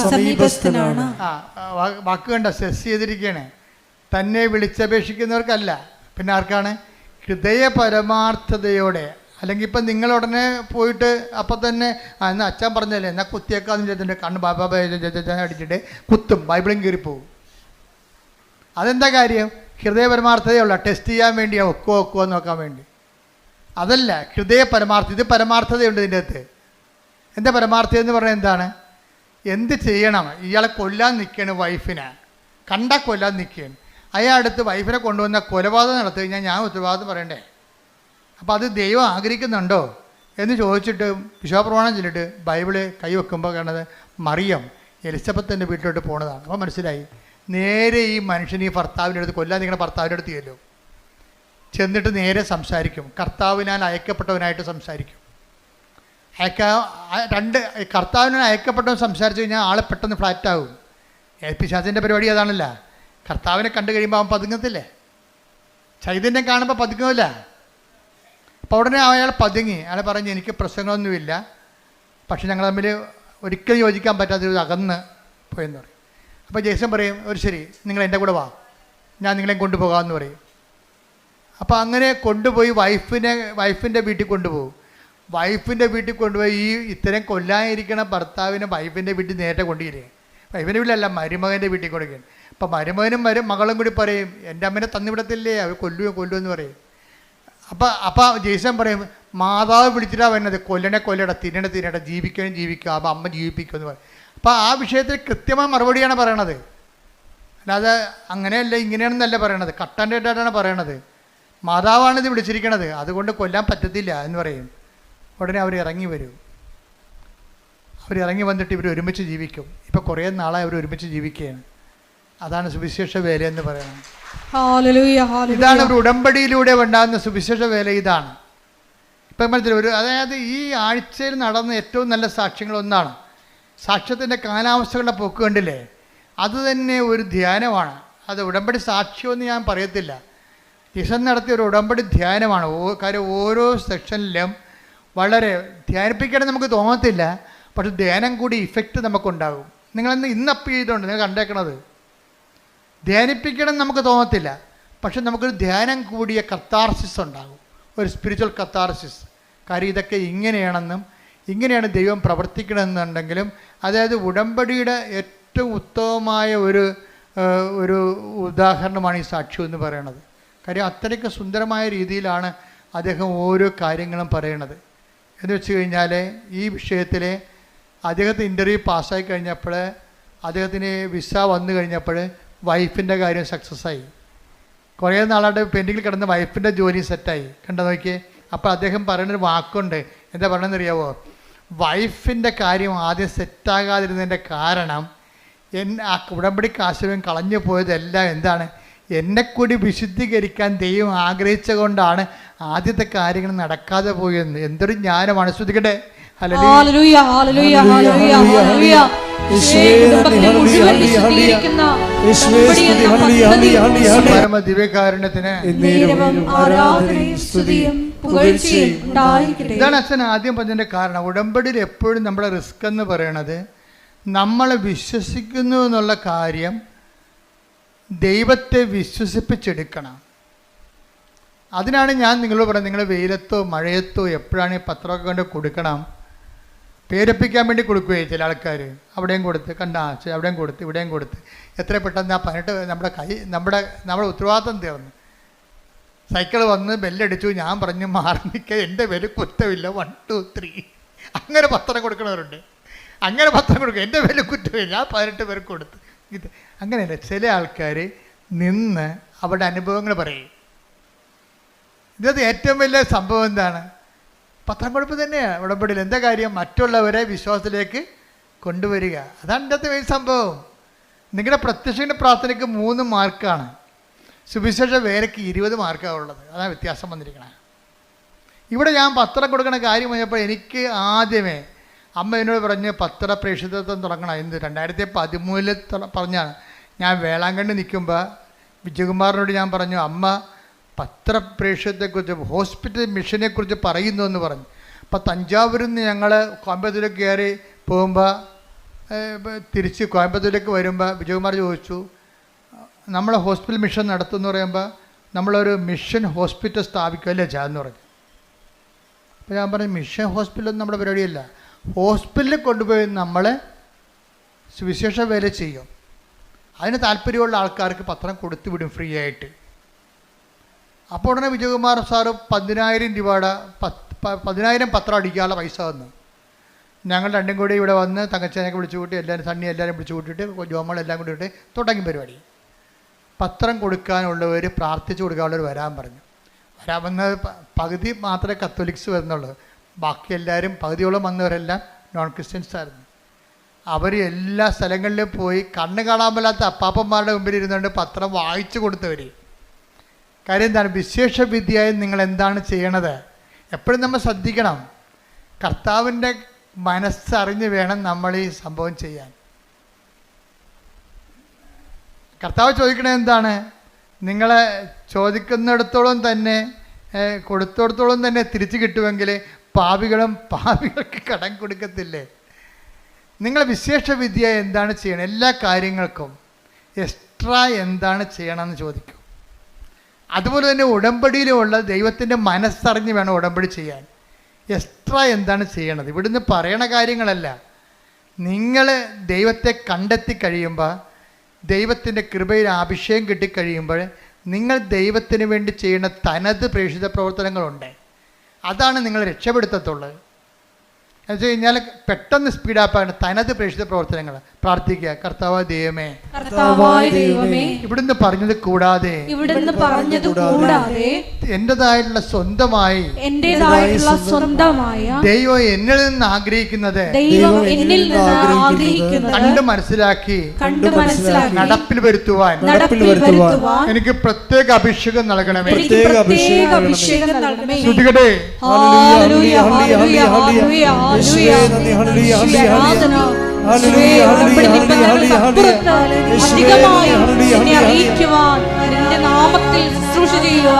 ആരാധനയിലൂടെ ഞങ്ങൾ അഭിഷേകം ചെയ്യണമേ. ഹല്ലേലൂയ. ഉടമ്പടി ഒരു ദൈവരാജ്യത്തിലെ വിരുന്ന് പോലെയാണ്. എന്താ കാര്യം? കർത്താവിൻ്റെ കഥയിലെ നിങ്ങൾ വഴിക്കവലകളിലും നാൽക്കവലകളിലും ചെന്നിട്ട് കൊള്ളാവുന്നവരെയും കൊള്ളരുതാത്തവരെയും ഒക്കെ വിരുന്നിന് വിളിക്കാൻ പറഞ്ഞിരിക്കുകയാണ്. ദൈവത്തിൻ്റെ തിരുസന്നിധിയിൽ കൊള്ളരുതാത്ത, ഇപ്പോൾ ജെയ്സൺ തന്നെ ആദ്യത്തെ കാല ജീവിതങ്ങൾ മോശം ജീവിതമല്ല. മോശം ജീവിതം എന്ന് വെച്ച് കഴിഞ്ഞാൽ 5 പള്ളിയുണ്ട് അങ്ങക്ക് ചുറ്റും. ഒറ്റപ്പള്ളിയിലും പോയി കുർബാന കാണത്തില്ല, മുഴുവൻ കാണത്തില്ല. അതല്ലേ മോശം ജീവിതം എന്ന് പറയണത്. അപ്പോൾ കൊള്ളാവുന്നവരെയും കൊള്ളരുതാത്തവരെയും ഒക്കെ take the word of God. Mathai 22:9-10.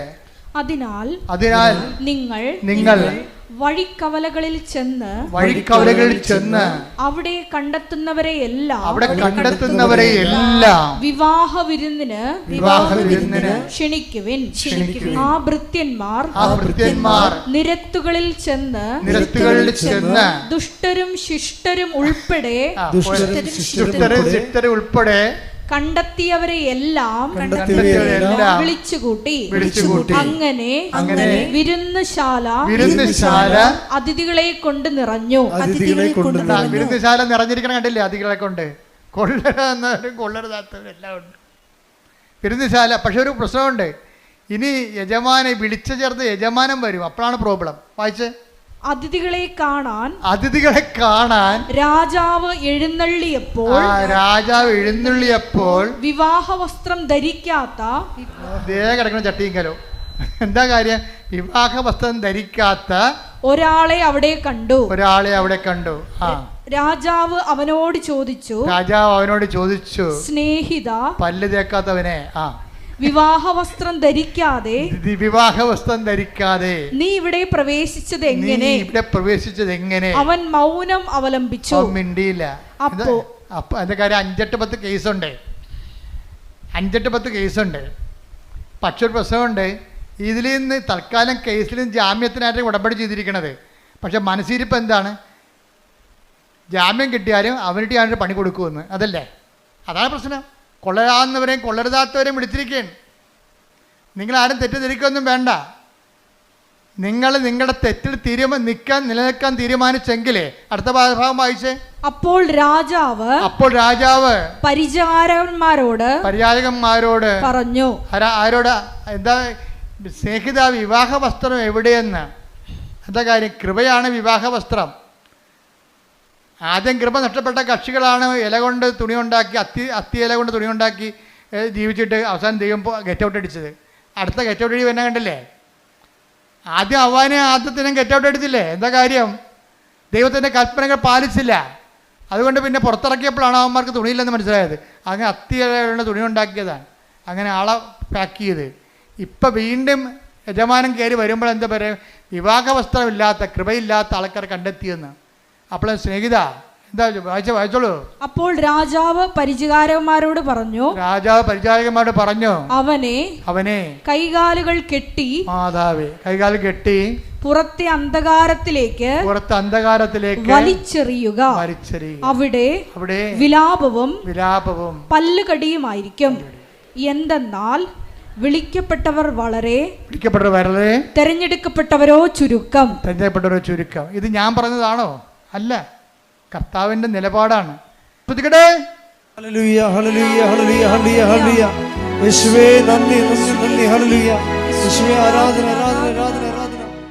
ഉടമ്പടി എന്ന് പറയുന്നത് നമ്മളൊരു ഉടുപ്പ് കൊണ്ടുവന്ന് വാഷിംഗ് മെഷീനിലിട്ടിട്ട് സ്വിച്ച് ഓൺ ചെയ്തിട്ട് അവിടുന്ന് അലക്കി തേച്ച് വന്ന പോലെ നിങ്ങൾ റെഡിമെയ്ഡായിട്ട് പെട്ടെന്നിങ്ങനെ വരണതല്ല. ഞാൻ പറഞ്ഞതിൻ്റെ അർത്ഥം ഇതാണ്: അജ്ഞതയുടെ കാലഘട്ടത്തെ ദൈവം കണക്കിലെടുത്തില്ല.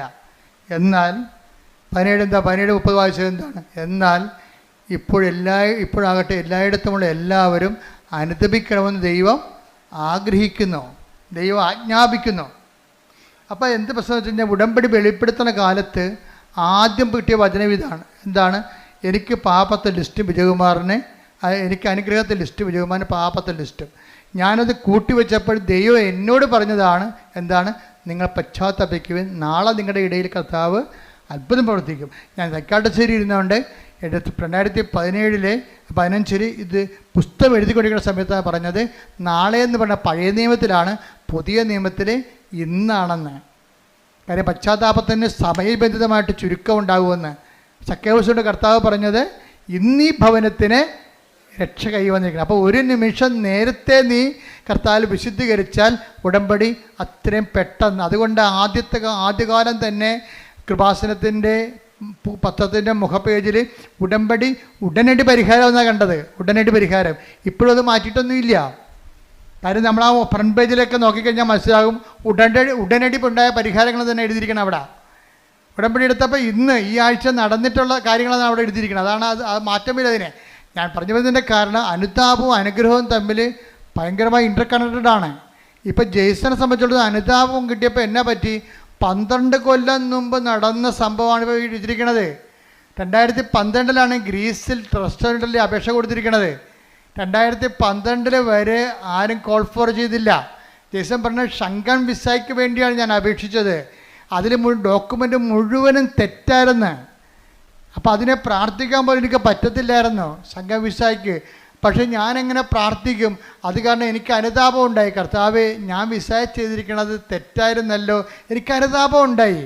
അനുതാപം ഉണ്ടായപ്പോൾ 12 പോയിട്ട് 24 ആയപ്പോൾ ജെയ്സൺ അനുദപിച്ചപ്പോൾ എന്ത് ചെയ്ത് അവർ ആ 12 കഴിഞ്ഞിട്ട് 10 വർഷത്തിന് ശേഷം ആ വിസ കോൾ ഫോർ ചെയ്യുകയാണ്. എന്താ? അതായത് ആ അനുതാപം അനുഗ്രഹം സ്പീഡാകും. നമ്മൾ എന്തുകൊണ്ടാണ് താമസിക്കണമെന്ന് വെച്ച് കഴിഞ്ഞാൽ അതിൻ്റെ കാര്യം അനുതാപം തന്നെയാണ് എൻ്റെ പ്രധാനപ്പെട്ട കാര്യം. അനുഗ്രഹം താമസിക്കാനുള്ള പ്രധാനപ്പെട്ട കാര്യങ്ങൾ ഒന്ന് അനുതാപം തന്നെയാണ്. നിലപാട്, സംസാരം, ചെയ്തികൾ, ശീലങ്ങൾ, അതുപോലെ എല്ലാം നിലപാടുകളെല്ലാം. പിന്നെ ദൈവത്തിന് പ്രയോജനമുള്ള വ്യക്തികളായിട്ട് മാറണം. കാരണം നിങ്ങൾ എന്ത് ചെയ്തു എന്നുള്ളതല്ല, you have done it with what disposition. നിങ്ങൾ എന്ത് മനോഭാവത്തില്ലേ? അതുകൊണ്ടാണ് ആ വിധവയുടെ ചിലിക്കാശെടുത്ത് ശ്രുതികട്ടെ ഹല്ലേലൂയ ഹല്ലേലൂയ ഹല്ലേലൂയ ഹല്ലേലൂയ. യേശുവേ നന്ദി. ഹല്ലേലൂയ ഹല്ലേലൂയ ഹല്ലേലൂയ. യേശുവേ ആരാധന ആരാധന ആരാധന ആരാധന. യേശുവേ നന്ദി. മഹത്വം മഹത്വം മഹത്വം. ഹല്ലേലൂയ ഹല്ലേലൂയ ഹല്ലേലൂയ. ലൂക്ക 21:2. ലൂക്ക 21:2. ദരിദ്രയായ ഒരു വിധവ, ദരിദ്രയായ വിധവ 2 ചെമ്പുതുട്ടുകൾ ഇടുന്നത് 2 ചെമ്പുതൊട്ടുകൾ ഇടുന്നത് അവൻ കണ്ടു. അവൻ പറഞ്ഞു, ദരിദ്രയായ ഈ വിധവ മറ്റെല്ലാവരെയും കൂടുതൽ നിക്ഷേപിച്ചിരിക്കുന്നു എന്ന് സത്യമായി ഞാൻ നിങ്ങളോട് പറയുന്നു. അപ്പൊ അച്ഛൻ നേരത്തെ പറഞ്ഞില്ലേ, ദൈവത്തെ വിശ്വസിക്കുന്നതല്ല വിഷയം, ദൈവത്തെ കൊണ്ട് വിശ്വസിപ്പിച്ചെടുക്കുന്നതിലാണ് വിഷയം. അതാ റിസ്ക്. ഇപ്പം മറ്റെല്ലാവരെയും കാളെന്ന് പറഞ്ഞില്ലേ, ചാക്ക് കണക്കിന് ചില്ലിക്കാശ് പണ്ടാരത്തെ തള്ളിയ ആൾക്കാരുണ്ട്. അവരെ ദൈവം വിശ്വസിക്കണില്ല. അതാ ഒരു ഉപജീവനത്തിനുള്ള വക മാത്രം ഉണ്ടായിരുന്ന ആളാണ് ഇട്ടിരിക്കുന്നത്. അതിലാണ് ദൈവം വിശ്വസിക്കണത്. വാട്ട് ഡിസ്പോസിഷൻ, നമ്മുടെ മനസ്സിലിരിപ്പ് എന്താണെന്നാണ്. കഴിഞ്ഞ ഒരു 6 മാസം മുമ്പ് ഒരു സാക്ഷ്യം ഞാൻ കണ്ടായിരുന്നു. അതായത് കാല് പഴുത്തിരിക്കുകയാണ്. കാല് പഴുത്തിട്ട് ആ പഴുത്ത കാലും വെച്ചുകൊണ്ട് തൊത്തിയും മുടന്തിയും പോയി പത്രം കൊടുത്തുകൊണ്ടിരിക്കണേ. അത് എല്ലാ വീട്ടിലും ഇങ്ങനെ ഈച്ച വാർത്ത് കർത്താവിനെ കുറിച്ച് സംസാരിച്ചുകൊണ്ടിരിക്കും. അതാണ് വിശേഷവേദിയായി നിങ്ങൾ എന്താണ് ചെയ്യണത്? അവിടെ സാക്ഷ്യം കേൾക്കണം. എൻ്റെ ദൈവപൈതലേ, കർത്താവ് നിൻ്റെ ഡിസ്പോസിഷൻ കറക്റ്റാണെങ്കിലേ, നീ ആത്മാർത്ഥമാണ് ദൈവത്തെ സ്നേഹിക്കണം, ദൈവത്തിന് ഒരു നിമിഷം വിശ്വസിക്കാൻ കഴിഞ്ഞാൽ അപ്പക്കത്ത് ഉടമ്പടി. എന്താ കാര്യം വെച്ച് കഴിഞ്ഞാൽ നീ സത്യസന്ധയാണ്, ദൈവത്തെ മനസ്സിലാകും. ഉടമ്പടി വിശ്വാസത്തെക്കാളുപരി വിശ്വസ്തയുടെ പദ്ധതിയാണ്. കൈയടിക്കട്ടെ, ശ്രുതിക്കട്ടെ.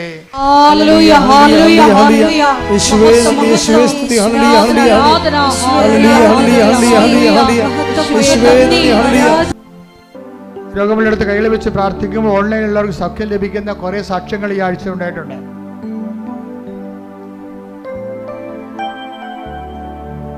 അച്ഛൻ പ്രാർത്ഥിച്ചുകൊണ്ടേയിരിക്കും. നമ്മൾ കർത്താവിൻ്റെ വചനം കേട്ട് വിശുദ്ധീകരിച്ചും ശക്തീകരിച്ചും ഇരിക്കുന്ന ദൈവാഭിഷേകത്തിൻ്റെ സമയമാണ്. അതുകൊണ്ട് നിങ്ങൾ രോഗമുള്ളിടത്തേക്ക് കൈകൾ മാറ്റിക്കൊണ്ടേയിരിക്കണം, മാറ്റി പ്രാർത്ഥിച്ചുകൊണ്ടേയിരിക്കണം. നിങ്ങളുടെ ബന്ധുക്കൾ, സ്വന്തപ്പെട്ട സഹോദരങ്ങൾ ഇവിടെ ഇല്ല എന്നുണ്ടെങ്കിൽ അവർക്ക് വേണ്ടി നിങ്ങൾക്ക് നിങ്ങളുടെ ശരീരത്തെ കൈവച്ച് പ്രാർത്ഥിക്കാവുന്നതാണ്. എല്ലാം കാണുന്ന ദൈവം എല്ലാത്തിനും റെക്ടിഫൈ ചെയ്യട്ടെ. ശ്രുതിക്കട്ടെ.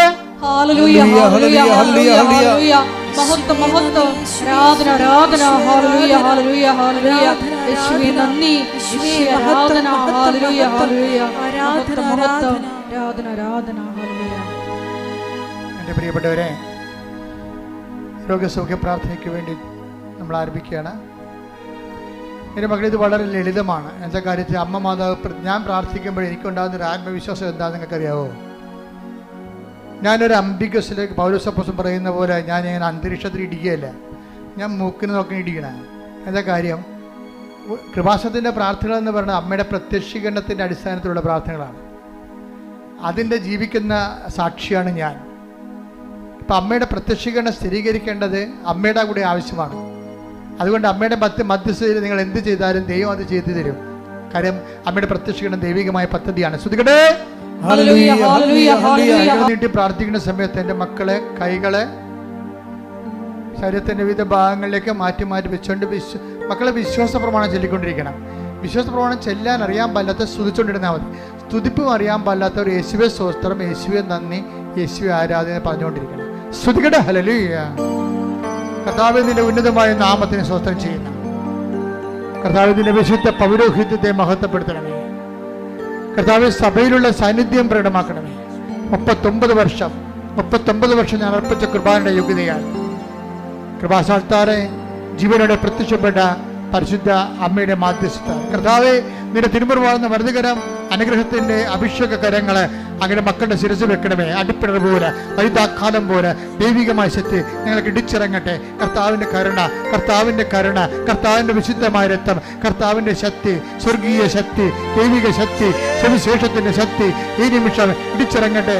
ആന്തരിക രോഗങ്ങൾ, മാനസിക രോഗങ്ങൾ, ആത്മഹത്യാ ബോധങ്ങൾ, അതുപോലുള്ള എല്ലാവിധ രോഗങ്ങൾ യേശുവിൻ്റെ നാമത്തിൽ മാറിപ്പോകട്ടെ.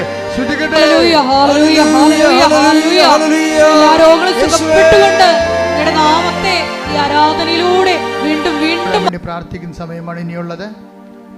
കരള് രോഗങ്ങള് ആ സമയത്ത് കരളിൻ്റെ അവിടെ കൈവെക്കണം.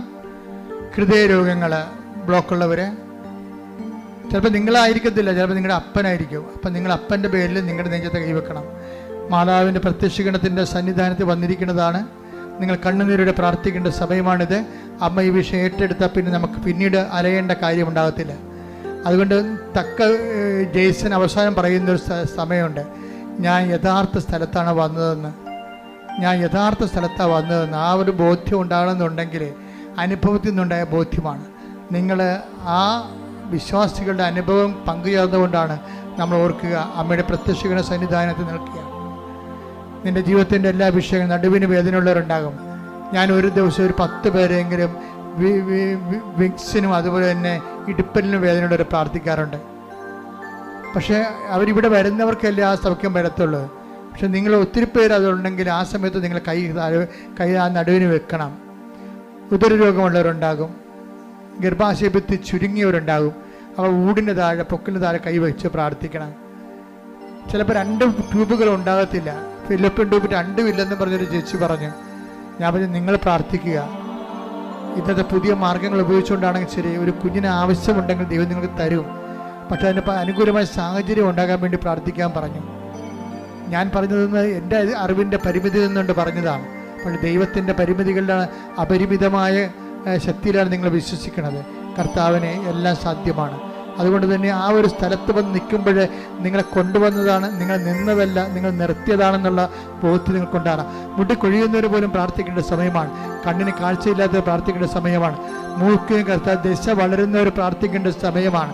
തൊണ്ടയ്ക്ക് തൈറോയ്ഡുള്ളവരും തൈസോയ്ഡുള്ളവരും പ്രാർത്ഥിക്കേണ്ട സമയമാണ്. ശരീരം വല്ലാണ്ടിരുന്ന് ചൂടാകുന്നവരുണ്ട്, ഉറക്കമില്ലാത്തവരുണ്ട്, പ്രഷർ കൂടുന്നവരുണ്ട്, ഷുഗർ കുറയാത്തവരുണ്ട്. അവരെല്ലാം പ്രാർത്ഥിക്കേണ്ട സമയമാണ്. അസ്ഥിവേദനക്കാർ പ്രാർത്ഥിക്കേണ്ട സമയമാണ്. ശരീരം പൊട്ടി ഒലിക്കുന്നവർ, വെള്ളപ്പാണ്ടുള്ളവരും അലർജി ഉള്ളവരും പ്രാർത്ഥിക്കേണ്ട സമയം. ഇട്ടിമുഴക്കം പോലെ ശ്രുതിക്കട്ടെ. ഉന്നതമായ നാമത്തിൽ സ്വന്തം കർത്താവേ, ആമാശയ രോഗികള്, ക്ഷയരോഗികള്, കർത്താവ് മാരക രോഗികൾ, തീരാവേദികൾ, ജീവിത ദുരിതങ്ങൾ, ജീവിത തടസ്സങ്ങൾ, ഉച്ചമുതൽ ഉള്ളംകാല് വരെ കർത്താവിൻ്റെ രക്തം പടരട്ടെ. അസ്ഥി രോഗികളെ കർത്താവ്, പേശി രോഗികളെ, ശിഷ്ടമുള്ളവരെ കർത്താവ്, മുഴകളുള്ളവരെ കർത്താവ് സ്പർശിക്കണമേ. അടിപ്പിടുന്ന പോലെ വൈതാക്കാലം പോലെ ദൈവികമായ ശക്തി കൃപാസനം ആൾത്താരെ ജീവിത കർത്താവിന് കൃപാസനത്തിന് ആൾത്താരെ പരിശുദ്ധ അമ്മ പ്രത്യക്ഷപ്പെട്ടതാണെങ്കിൽ ആ പ്രത്യക്ഷീകരണത്തെ സ്ഥിരീകരണത്തിന്റെ അടയാളമാകാൻ യേശുവിന്റെ നാമത്തിൽ മാരക രോഗങ്ങൾ സൗഖ്യം പ്രാപിക്കട്ടെ. ശ്രുതിക്കട്ടെ.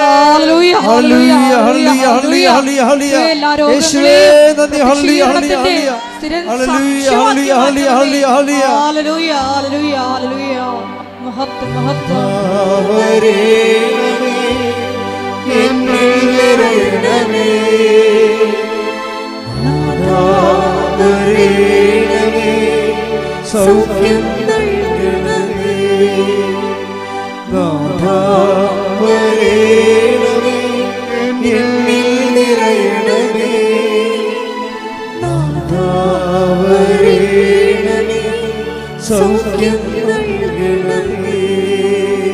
പരിശുദ്ധ പരമദിവ്യകാരുണ്യത്തിന് നേരവും ആരാധനയും സ്തുതിയും പുകഴ്ചയും ഉണ്ടായിരിക്കട്ടെ. എൻ്റെ മക്കളെ, ജോലിയില്ലാത്തവര്, ജോലിക്ക് വേണ്ടി ശ്രമിക്കുന്നവര്, പരീക്ഷ പൊട്ടിപ്പോയവര്, പുതിയ പരീക്ഷ എഴുതാൻ പോകുന്നവര്, വിസ പ്രോസസ്സിൽ ഇരിക്കുന്നവര്, ജപ്തി നടപടി നേരിടുന്നവര്, അതുപോലെ തന്നെ സ്ഥലങ്ങളില്ലാത്തവര്, വീട് ഇല്ലാത്തവര്, വീട് വെച്ചുകൊണ്ടിരിക്കുന്നവര്, വിസ നഷ്ടപ്പെട്ടവർ, വിസ ഇനി പുതുക്കി കിട്ടാത്തവര്, വിദേശ രാജ്യങ്ങളിലേക്ക് വിസ പുതുക്കി കിട്ടാതിരിക്കുന്നവര്, അതിൻ്റെ പേരിൽ കടങ്ങൾ വന്നിരിക്കുന്നവര്, വിവാഹത്തിൽ ഒത്തുചേരാത്തവര്, വിവാഹത്തിന് ഒരുങ്ങുന്നവര്, മക്കളില്ലാത്തവര്, വിവാഹം പിരിഞ്ഞിട്ട് കൂടാൻ ആഗ്രഹിക്കുന്നവര്, എല്ലാവരുടെ മേൽ കർത്താവിന്റെ വലിയ ശക്തികട്ടെ. ശ്രുതികട്ടെ, ശ്രുതികട്ടെ, ശ്രുതികട്ടെ, കർത്താവേ, നിന്റെ വിശുദ്ധ പൗരോഹിത്യത്തെ മഹത്വപ്പെടുത്തണമേ. കർത്താവേ, സഭയിലുള്ള സാന്നിധ്യം പ്രകടമാക്കണമേ. 39 വർഷം അർപ്പിച്ച കുർബാന യോഗ്യതയാൽ കൃപാസനത്തോടെ ജീവനോടെ പ്രത്യക്ഷപ്പെട്ട പരിശുദ്ധ അമ്മയുടെ മാധ്യസ്ഥത്താൽ ഇയാൾ താരെ നടന്ന 10,000-കണക്കിന് ആരാധന ശക്തിയാൽ ജീവിത ദുരിതങ്ങള്, ജീവിത തടസ്സങ്ങള് യേശുവിന്റെ നാമത്തിൽ മാറിപ്പോകട്ടെ.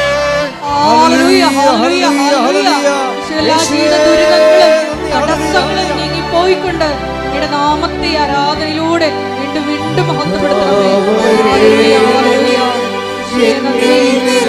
ആരാധന പിതാവേ, നന്ദി. സൗഖ്യം നൽകണമേ,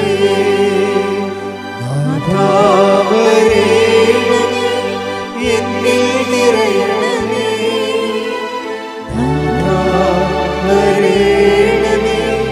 സൗഖ്യം നൽകണമേ. എല്ലാവരും മുട്ടേ നിൽക്കുക. മൗനമായി പ്രാർത്ഥിക്കേണ്ട സമയമാണ്. അച്ഛൻ വിട്ടുപോയ വിഷയങ്ങൾക്ക് വേണ്ടി പ്രാർത്ഥിക്കേണ്ട സമയമാണിത്. കൈകൾ കൂപ്പി അമ്മയുടെ മാധ്യസ്ഥതയിൽ കണ്ണുനീരോടെ പ്രാർത്ഥിക്കുക.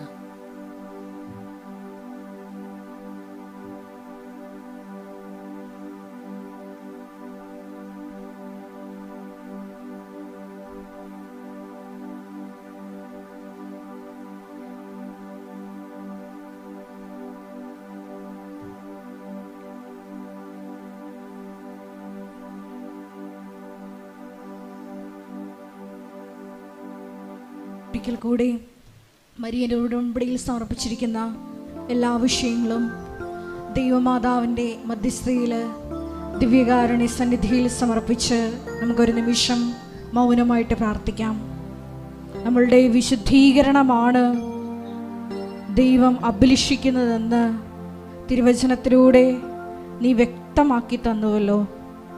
തന്നെ വിളിച്ചപേക്ഷിക്കുന്നവർക്ക്, ഹൃദയ പരമാർത്ഥതയോടെ വിളിച്ചപേക്ഷിക്കുന്നവർക്ക് നീ സമീപസ്ഥനാണ് എന്ന തിരുവചനത്തിലൂടെ ശോയെ ഞങ്ങളെ തന്നെ വിശുദ്ധീകരിച്ച് എളിമപ്പെടുത്തി ദൈവ കൃപയ്ക്ക് പാത്രീഭൂതരാകുവാൻ ഈ ആരാധനയിലൂടെ ഞങ്ങൾക്ക് കൃപ നൽകണമേ എന്ന് പ്രാർത്ഥിച്ചുകൊണ്ട് ശിരസ്സ് നമിച്ച് നമുക്ക് ദിവ്യകാരുണ്യനാഥൻ്റെ ആശീർവാദം സ്വീകരിക്കാം.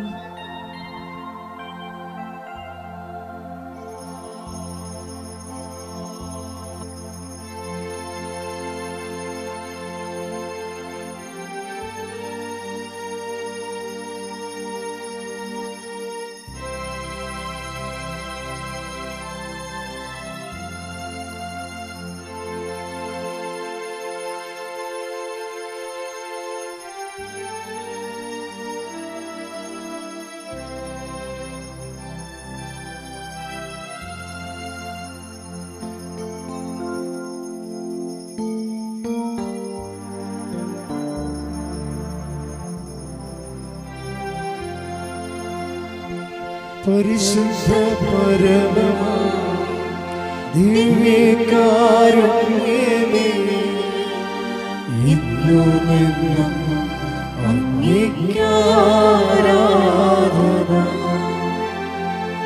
പരിശുദ്ധ പരമ